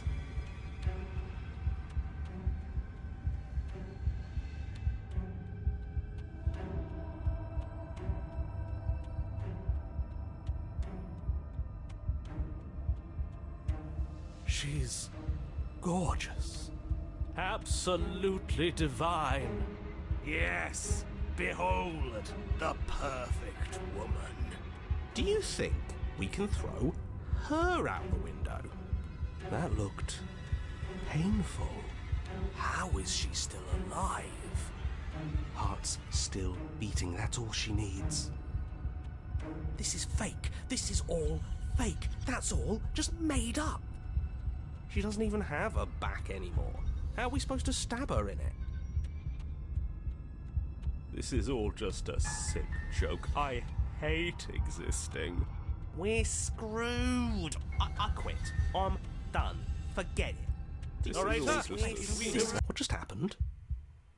It's so quiet. Something feels different about you. It almost makes me feel different. Like I should actually take this seriously for once.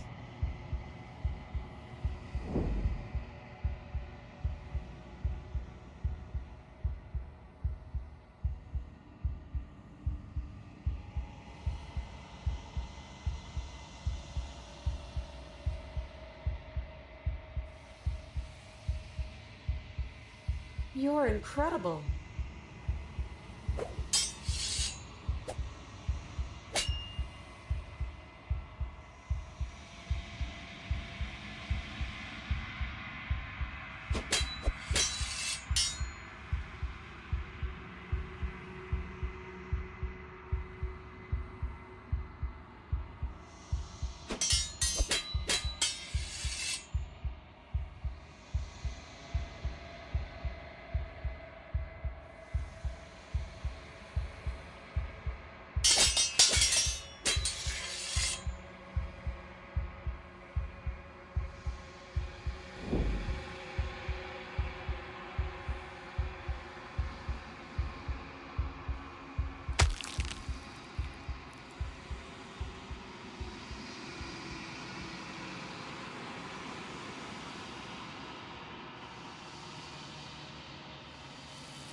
There's a world beyond the endless walls of the Long Quiet. We're supposed to be there. Do you know what we'll find out there?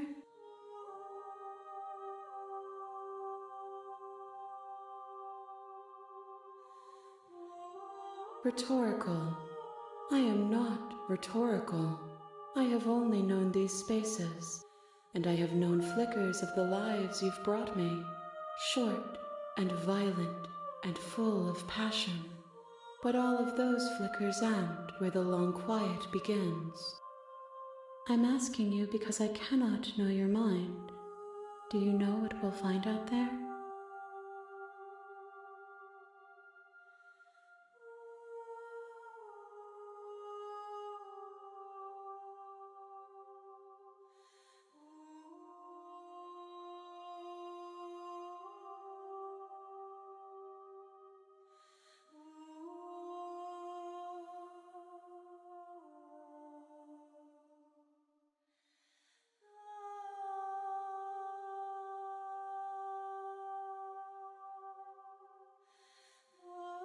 There is a warmth and sadness in me at the thought of people. Fresh tears on a winter's day. They are not like us. They do not last.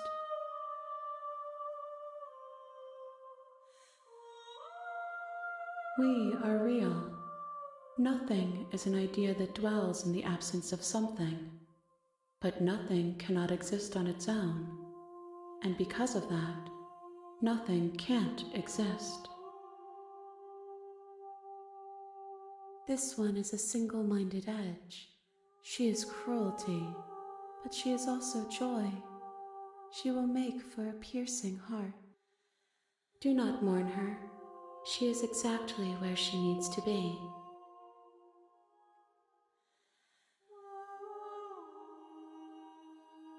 If I did, I would already be awake.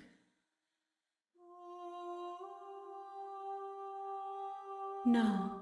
Their thoughts are quiet. Do you think your narrator lives in the spaces beyond?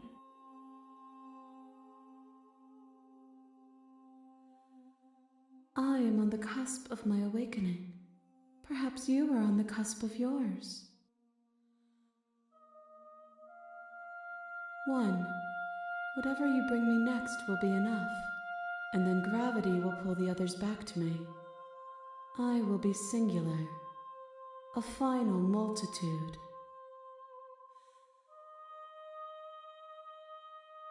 These gifts are a conversation, and each one shows me the contours of your heart.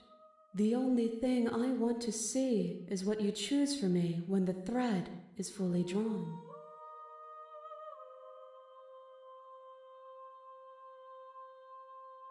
We may fight, and we may not. But not all fights end in destruction, just as not all conversations end in peace.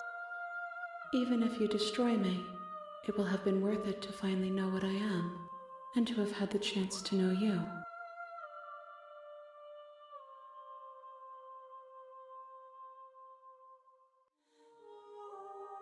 You've already tried waiting, but I understand if you need more time. I'll wait with you. I will see you when you return. What textures will you weave for yourself to occupy forever? Will you place the images of you and I into a box for safekeeping? If you close that box, will you become another you in another world? An imaginary pattern repeating itself until it can no longer bear the weight of its hand-drawn cage? You'll always come back to the box, because you'll always want to know what it means to be you. I will be here waiting by your side until you're ready to return to mine.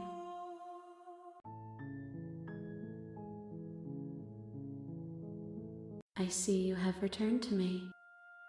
Days mean nothing in the maw of forever. I never left your side. The next time I see you, each of us will finally know what we are. I will be here, waiting for you.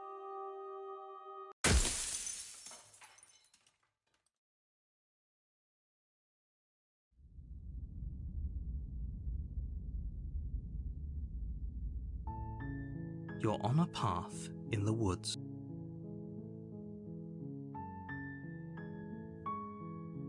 That's the spirit. You make your way up the short path to the... We're not going to go through with this, right? Ignore him. He doesn't know what he's talking about.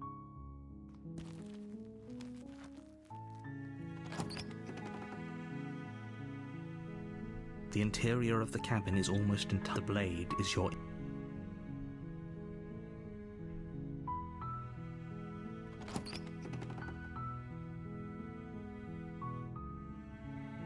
The door... Her voice... Hello? Is someone there? is hypnotizing. So don't let it fool you. Good. You're still listening to reason. It would be better if you had a weapon, but you may still be able to do what needs. You walk down the stairs and lock eyes with the princess. There's a heavy chain around her wrist, binding her. She's beautiful. I am begging you to Hi. Do you think you can get me out of these chains?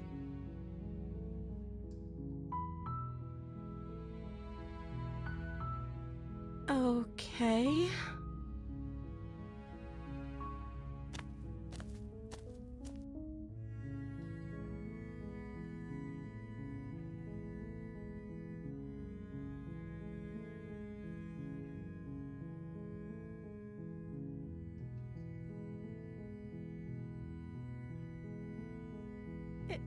Is that why they threw me down here? But I don't want to hurt anyone. I like the world, I think. I don't remember much about it, to be honest. I've been down here for so long. That's... How long has she been locked away?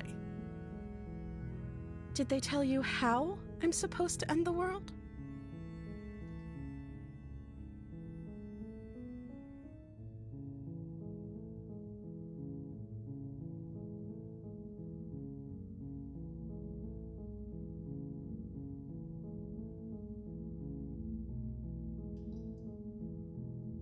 Sooner or later, you'll learn to trust me.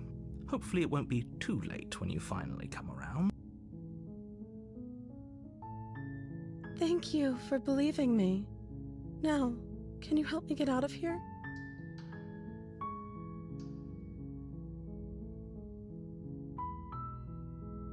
There's going to be plenty of time to chat after I'm free, but okay. What do you want to know?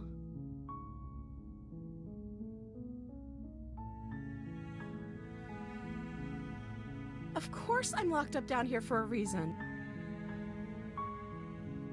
I don't actually know what that reason is, but you don't just stuff a princess in a basement and throw away the key without there being some sort of an explanation, right? You have all the explanation you...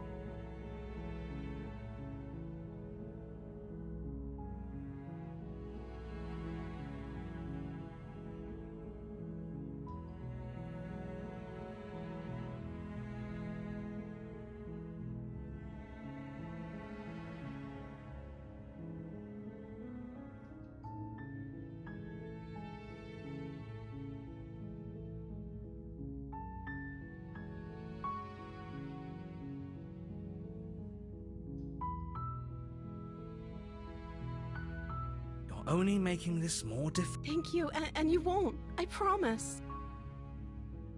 You're making a huge... No, you're doing the right thing. You walk up to the chains binding the print. They're large and heavy. Far too... I'm guessing you don't have the key? Maybe it's somewhere up. Doubtful. Whoever locked the princess... Okay. I'll be here. You attempted to make... Is someone else here? You try the door. Your shouts. You're here. You make your way easier for everyone. Look at the mess you're... I heard the door... There's a slight panic, right? If I could just get out of these chains, I know we could force our way... She barely hesitates before raising her arm to her mouth, her teeth tearing through her limb with the determination of a trapped wolf. As she rips her flesh from her bone, a sound comes from behind you. The clang of bouncing metal. It's the blade from upstairs. You're not sure how it made its way, or we could use it to... You won't like... Without hesitation, you bring the blade down and plunge it into the princess's back. Fine. The wound drives her to the ground. Okay. There's no going back now. I'm with you to the end. You bastard! Were you lying to me this whole time? The princess pushes away from you, the motion ripping the blade from her back. Wounded, but still alive, she crouches on all fours. You've made a terrible enemy, and there's nothing in the world that can possibly save you from me. I thought we had the upper hand, but it's as if she's barely even threatened by us. It's an act. She's wounded and unarmed. There's nothing she can do to hurt you. I'm not so sure. Don't waver now. As you ready your blade to deliver a lethal blow, she lunges at your legs with the same animal ferocity she used to tear at her arm. Your blade cuts into her again and again as you're tackled to the ground, your body racked with pain as she rips into you with tooth and claw. Forget about trying to rescue her. This is about survival now. Give her everything you've got. Though your nerves are seizing with pain, you know you've done your fair share of damage as well, your blade having left deep gashes in the princess's back. You seize a moment of hesitation to throw her off of you and shakily push yourself back to your knees. We can still turn this around. You steel your resolve and take another step closer to the princess. You probably won't make it out of here alive, but you can still make sure that she won't make it out of here either. Excuse me? What's this about not making it out of here alive? Do you think this is what I wanted to happen? I have a duty to state the facts of the situation, and honestly, it's a miracle anyone in this room is still standing right now. Don't act so surprised. Can you not feel all those gashes and holes pulling you apart? If the princess doesn't do you in here, blood loss is certain to finish. You take another step forward, and the princess lunges towards you. The two of you enter one last exchange, a flurry of blade and claw and fleshy ribbons, and then you stop. Neither you nor princess able to go any further. You collapse on the ground, and the princess collapses beside you. Blood pools around you both, and you watch each other fade away. After all this time alone, I thought I'd finally found a friend, but you were just another monster, weren't you? Silence, as the room starts to get fuzzy around you. You've paid a terrible price, but you've saved us all. It's over. If you think this is it, you're sorely mistaken. One way or another, I'll make sure you pay for this. But you don't have time to worry over such things. Everything goes dark, and you die.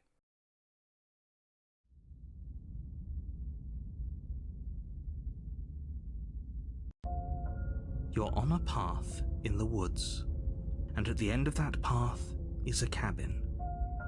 And in the basement of that cabin is a princess. You're here to slay her.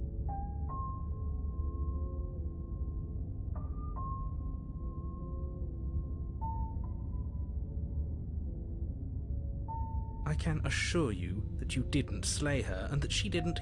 If he doesn't remember what happened, then brilliant. You know I can hear you, right? Did I say I'm not sure we can trust him? Slip of the tongue, bit of the old brain fog. I meant to say that we should probably head over to the cabin.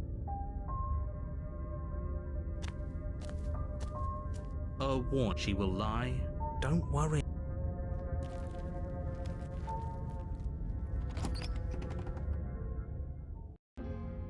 The interior of the cabin is a mess of twisted roots. The walls a chaotic weave of knotted wood that, almost as if by accident, just happened to resemble a room. The floor is damp and earthy, and the only furniture of note is a slab of mud in the shape of a shelf, with a pristine blade perched on its edge. The blade is your implement. You'll need it if you want to do this right. What are you talking about? You reach forward and rub your hand against the cabin wall. I hope you know how ridiculous you look right now. No blade. I hope you know what you're getting us in. It'll always be here if we need it. Sure, that was also true last time and we still died, but we definitely know what we're doing this time. The door to the basement creaks open, revealing a staircase dug into the muddy earth below. The ceiling is thick with roots that hang like locks of tangled hair. The weak starlight from the cabin windows behind you can barely penetrate the gloom here, only illuminating the edges of an opening below. It shines in the darkness like some kind of massive maw, waiting to swallow you up into the earth. The air smells of dirt and copper. It's thick and wet, as if your lungs are being coated in mud with each intake of breath. If the princess lives here, slaying her would probably be doing her a favor. Her voice skitters up from below. Something nasty finds itself on my stairs. Come on down. Don't be scared. I probably won't bite.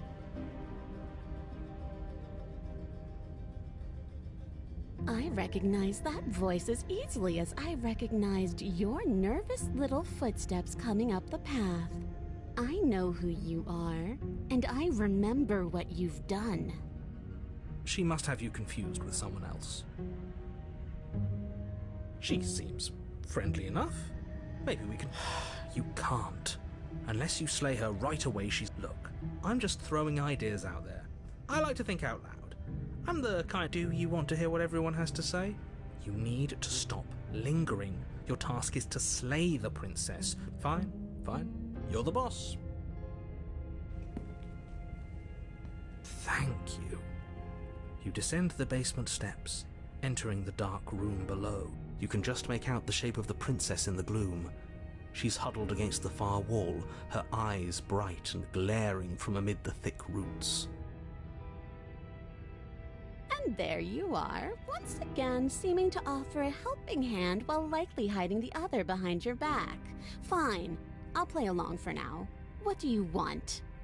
You made a comment back in the woods about having been here before. Now she's Oh, no. That's pretty sharp. How'd you figure that? Call it deductive reasoning. Well, you seem to be great at it. So, you really don't remember? No, I don't. But you and the princess clearly have a shared reality, even if I'm not a part of it.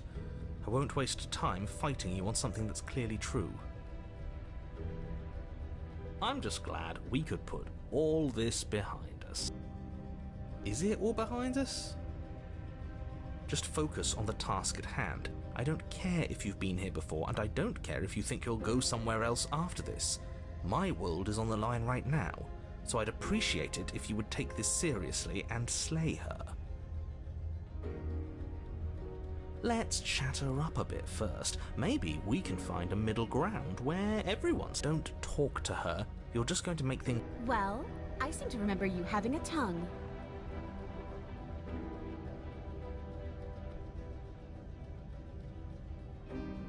Ooh, smart. Let's apologize, get us back on the right foot. The only mistake I ever made was thinking you would help me. And I'm not going to make the same mistake twice. Well, that leaves us at a stalemate. But unfortunately, I need you if I'm ever going to leave this place.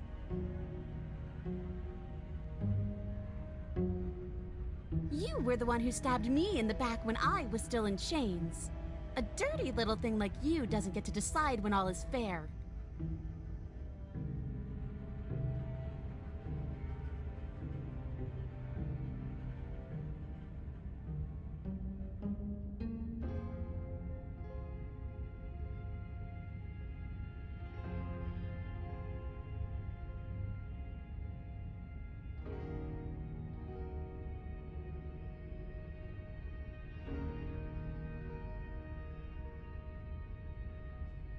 Is that a joke? Do you think a joke will charm my trust back? You'll have to try harder than that. Oh, I don't need you to cut me out. The princess grins as the chains fall from her wrist. She could have gotten out of those the whole time. That sneaky little... A woman after my own heart, really. She knows how to hold her cards close to her chest. This is why she can't just be abandoned here. If left to her own devices, she'll find a way out.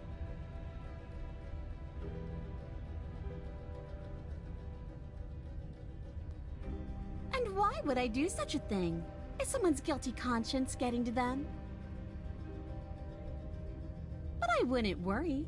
As much as I may hate you, letting you live is in my best interests. If you get me out of here, the only thing that will be dead and buried is the bad blood between us. Oh, that nagging feeling you mentioned is me, by the way. I'm actually a little anxious about a potential backstabbing event. She needs us to get out of here. We'll be fine if that's what we decide to do. You won't be fine because destruction is in her nature. Even if that's true, that doesn't automatically mean she's gonna... I think that depends on your definition of words like stab and in the back. She might not literally do that. See? He gets it. There's nothing wrong with looking out for number one.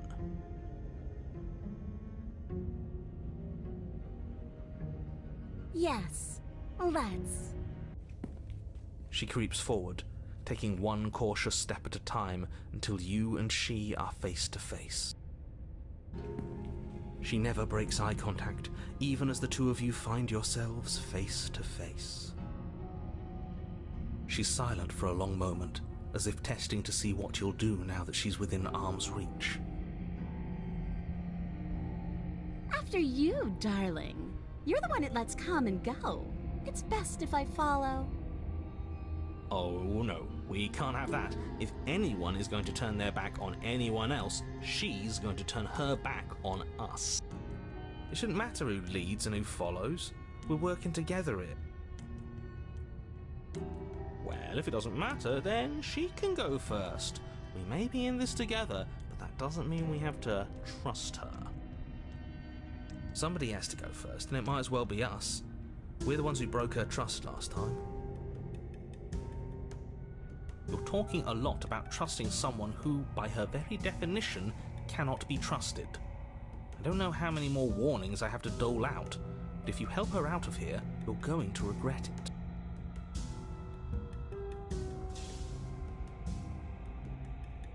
That's right, you're the one who's going first. Don't worry, I'll be right behind you watching every single thing you do.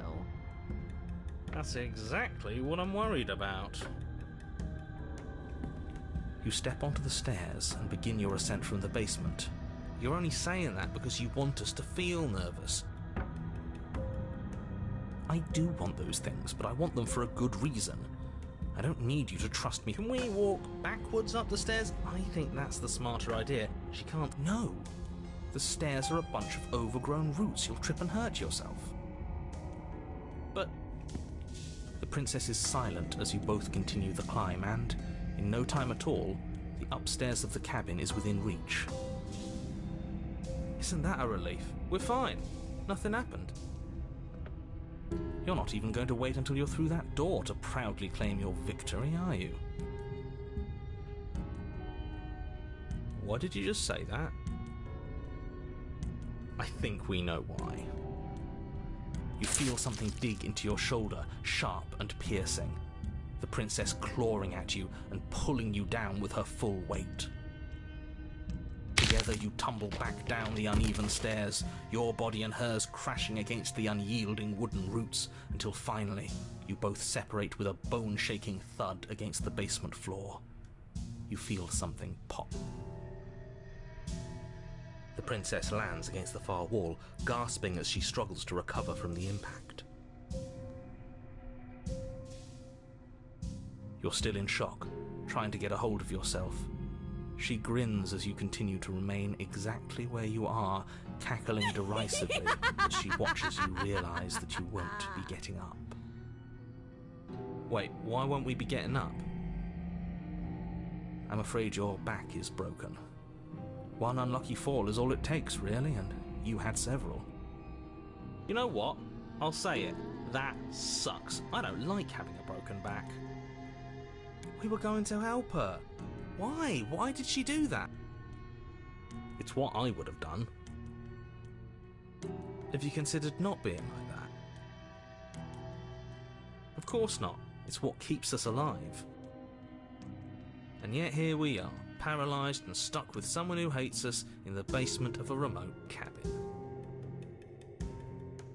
You must have known this was coming. The arrogance of turning your back to me after everything you've done.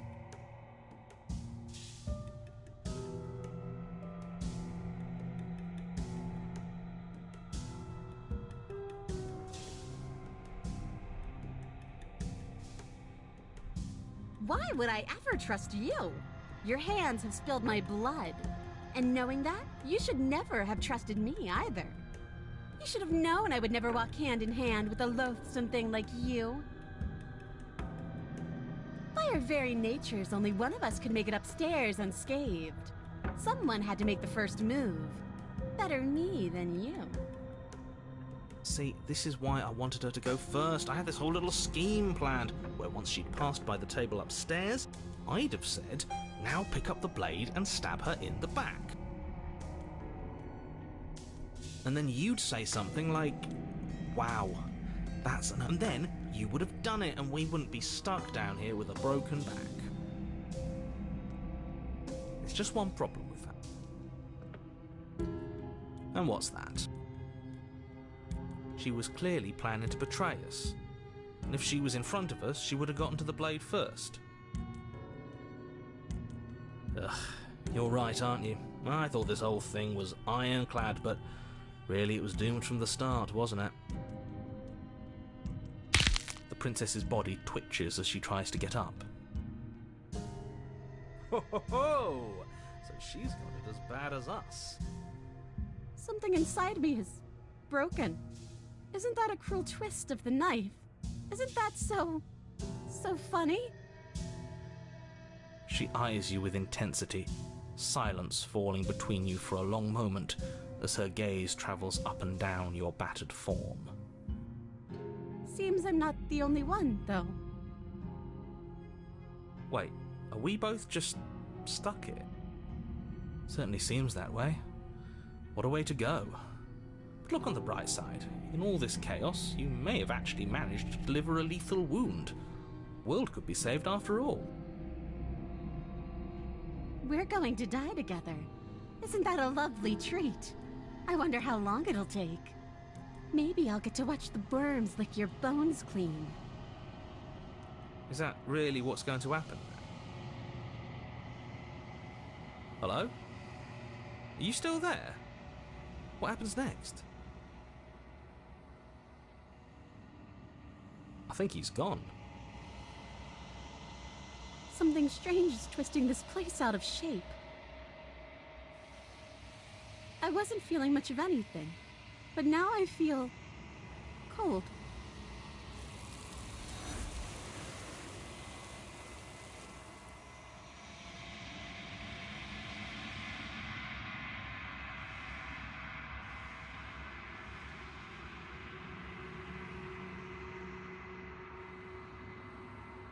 She's gone. Where did she go? Should we try and find her? And there's that mirror again. Why is it here? Why now?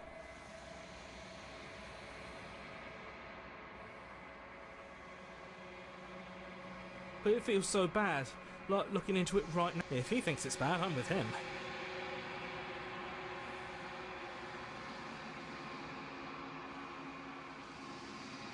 Okay. Finally.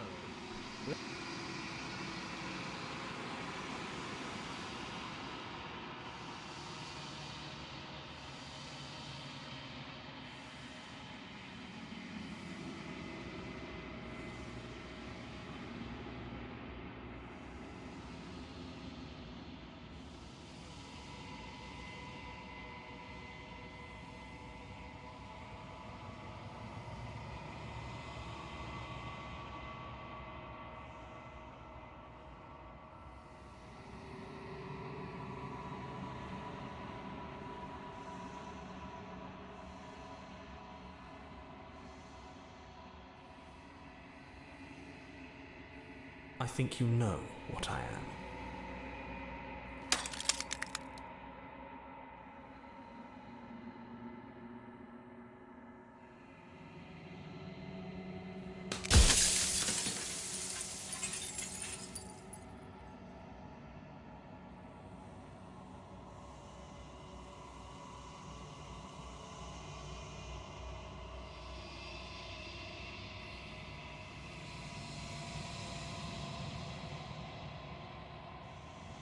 The narrator.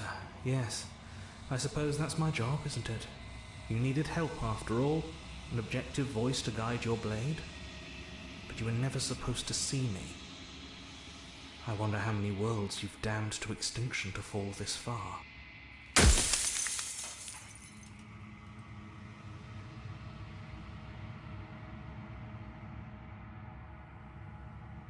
It doesn't hurt. I don't feel pain. Not physically.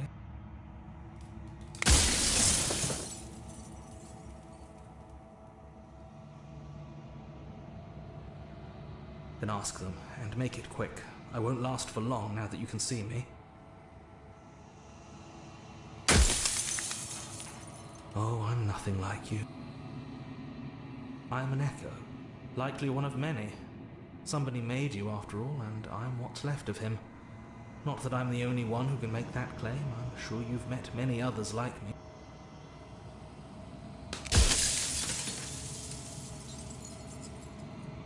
Of course, that is by both necessity and design. This construct you're in exists in many places at once. Anytime you failed, anytime you thought yourself dead, it would restart and shunt both your consciousness and hers into another world. But you'll be awake soon, and then it won't be able to work like that anymore.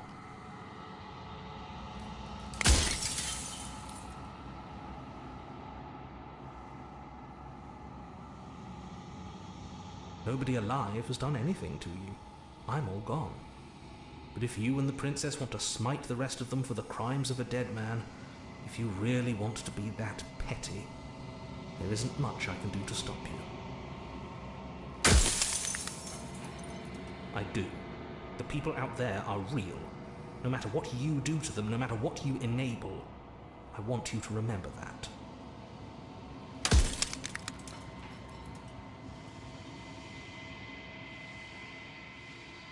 I'm aware. And if I were you, I'd be more precious about your time. Soon I'll be gone entirely, and you'll be left alone with your final choice. So allow me to make my final request. The princess contains death itself within her, but I wove you into being with all the power you need to destroy her forever. Do it. Slay her, and rid the world of death and suffering.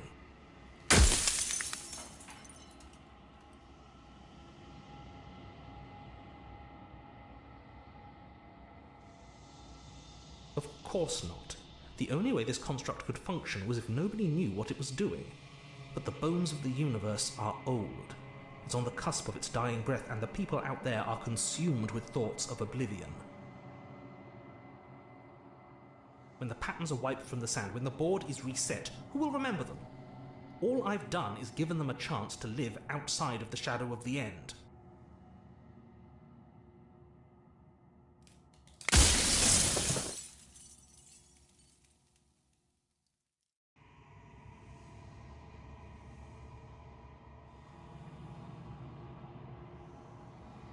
Well, there's no reasoning with a god, even one you've woven into existence yourself.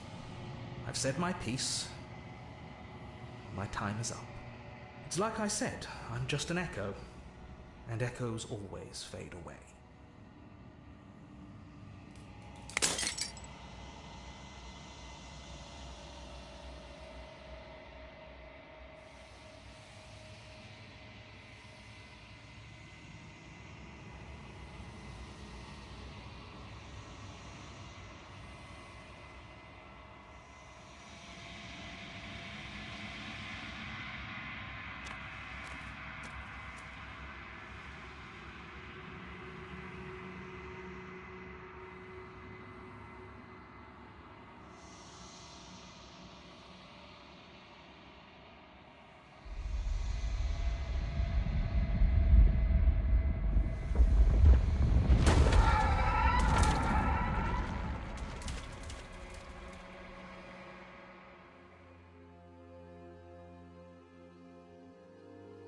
I can finally see you, and you can finally see me. It's been so long, and my heart has ached for this moment. I've missed you dearly.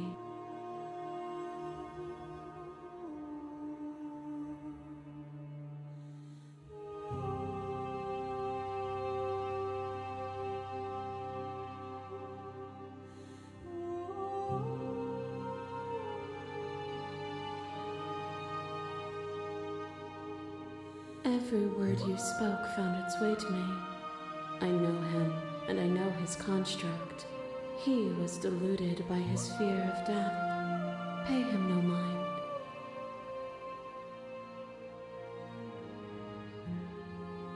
Names are their attempts to capture that which cannot be captured. They call me the Shifting Mound, a pale imitation of what I actually am. Ever the passive player, always reacting and never acting. But it's woven into your nature, isn't it? When the echoes spun us from one into two, he gave you a choice and me a role to play. I am not death, but I contain it in my multitudes. So, will you attempt to destroy me and bring about a world devoid of death and the possibility of meaning? Or will you open the final doors to our liberation?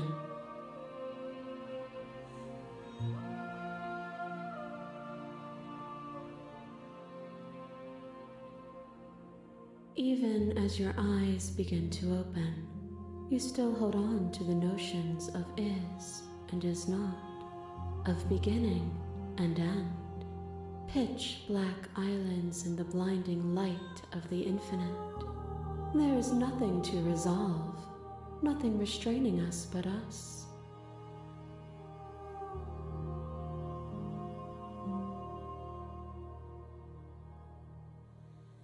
My very nature is paradox, as is yours. You cannot use words to grasp at things that are beyond their reach, and you cannot rationalize that which defies logic. But violence and passion are dances that both of us know well. If this is what it takes to enlighten you, then so be it. A trick behind your back and a trick behind mine. We dance, revolving and revolving around each other, but forever stuck in place. We both move, and yet we both don't. For each of us watches the other instead of ourselves. But forever is not forever. I move and you react, and both of us break the other. But broken is only a moment in time. To change is to hold the potential to rise above. Would you limit yourself to what you are now? Or would you like to see what you might become tomorrow?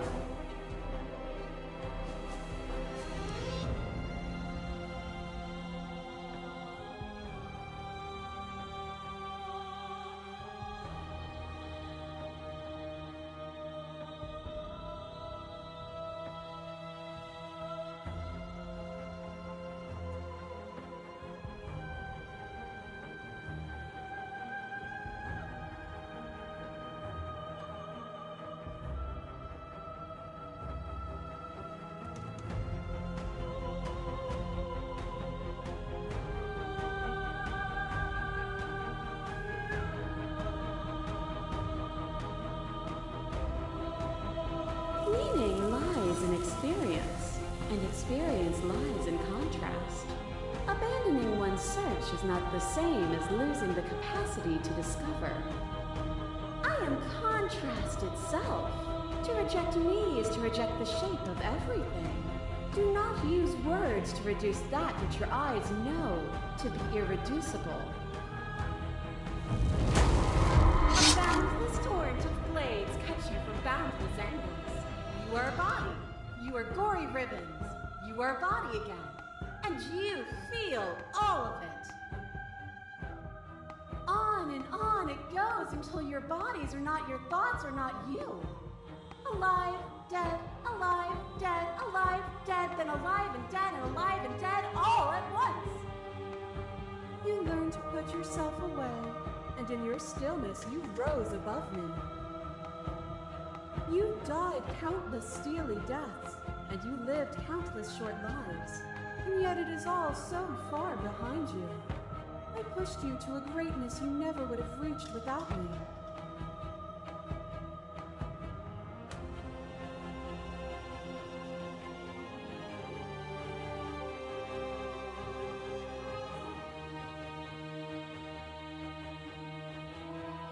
Oh, is it not? Perhaps you can enlighten me. Your lover takes a stake into your body, and another, and another, and another. Do I miss your heart because I can't stand to see it go? But the stakes meant nothing to you. You had a desire, and you set that desire free. You lifting me, and me lifting you. Forever and ever and ever, consumed by true belief, there was nothing that could hold us back.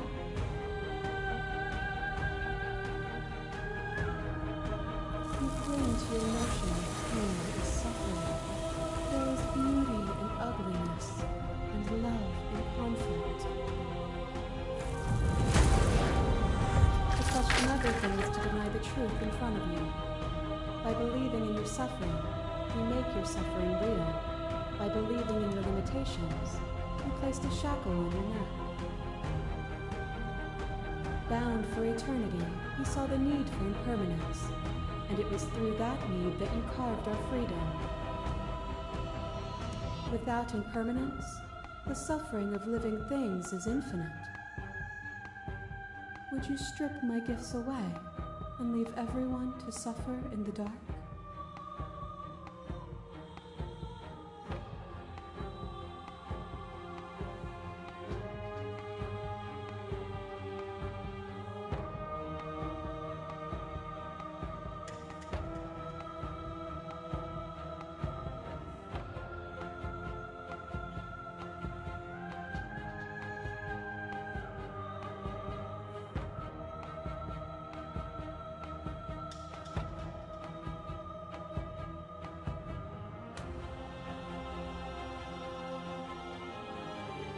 But violence has defined the flow of everything between us. Do not deny what we are, and do not color our conflict with fear.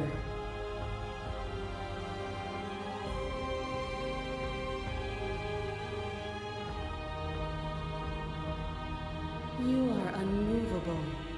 Is it by the design of our conflict that I cannot win? Or are you just that fervent in how you cling to delusion? Nothing is immutable. Everything that is exists only in relation to everything it isn't. There is no constant. There is no center. Open your eyes and accept what we are. We can leave this prison together.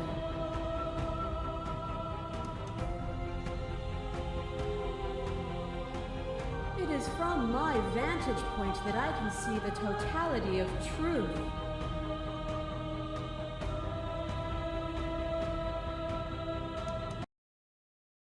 Nothing brings me greater joy than to hear those words. The final peace lies with you.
It's magnificent.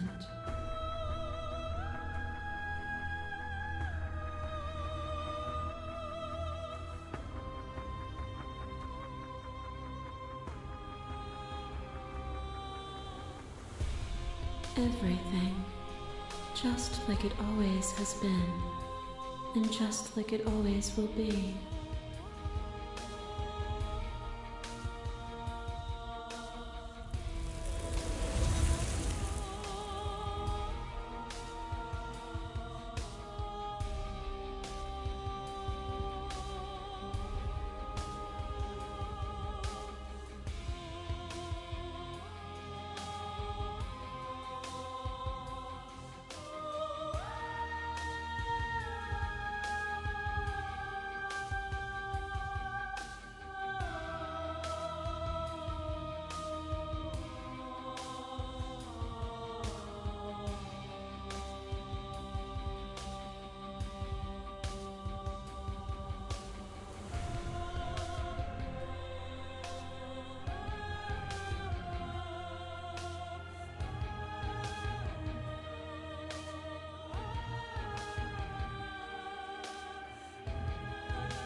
Which game to play by?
Ooh, congrats, clapping hands, hope you enjoyed.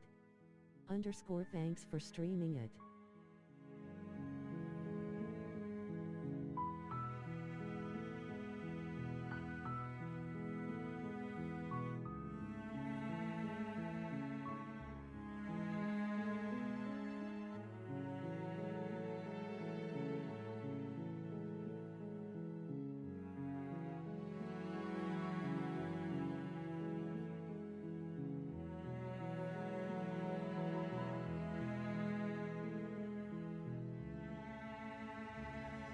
Taku for watching.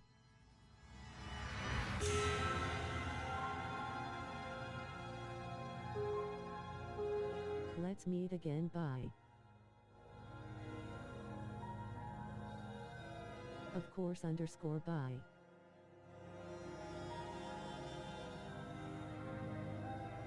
Waving hand.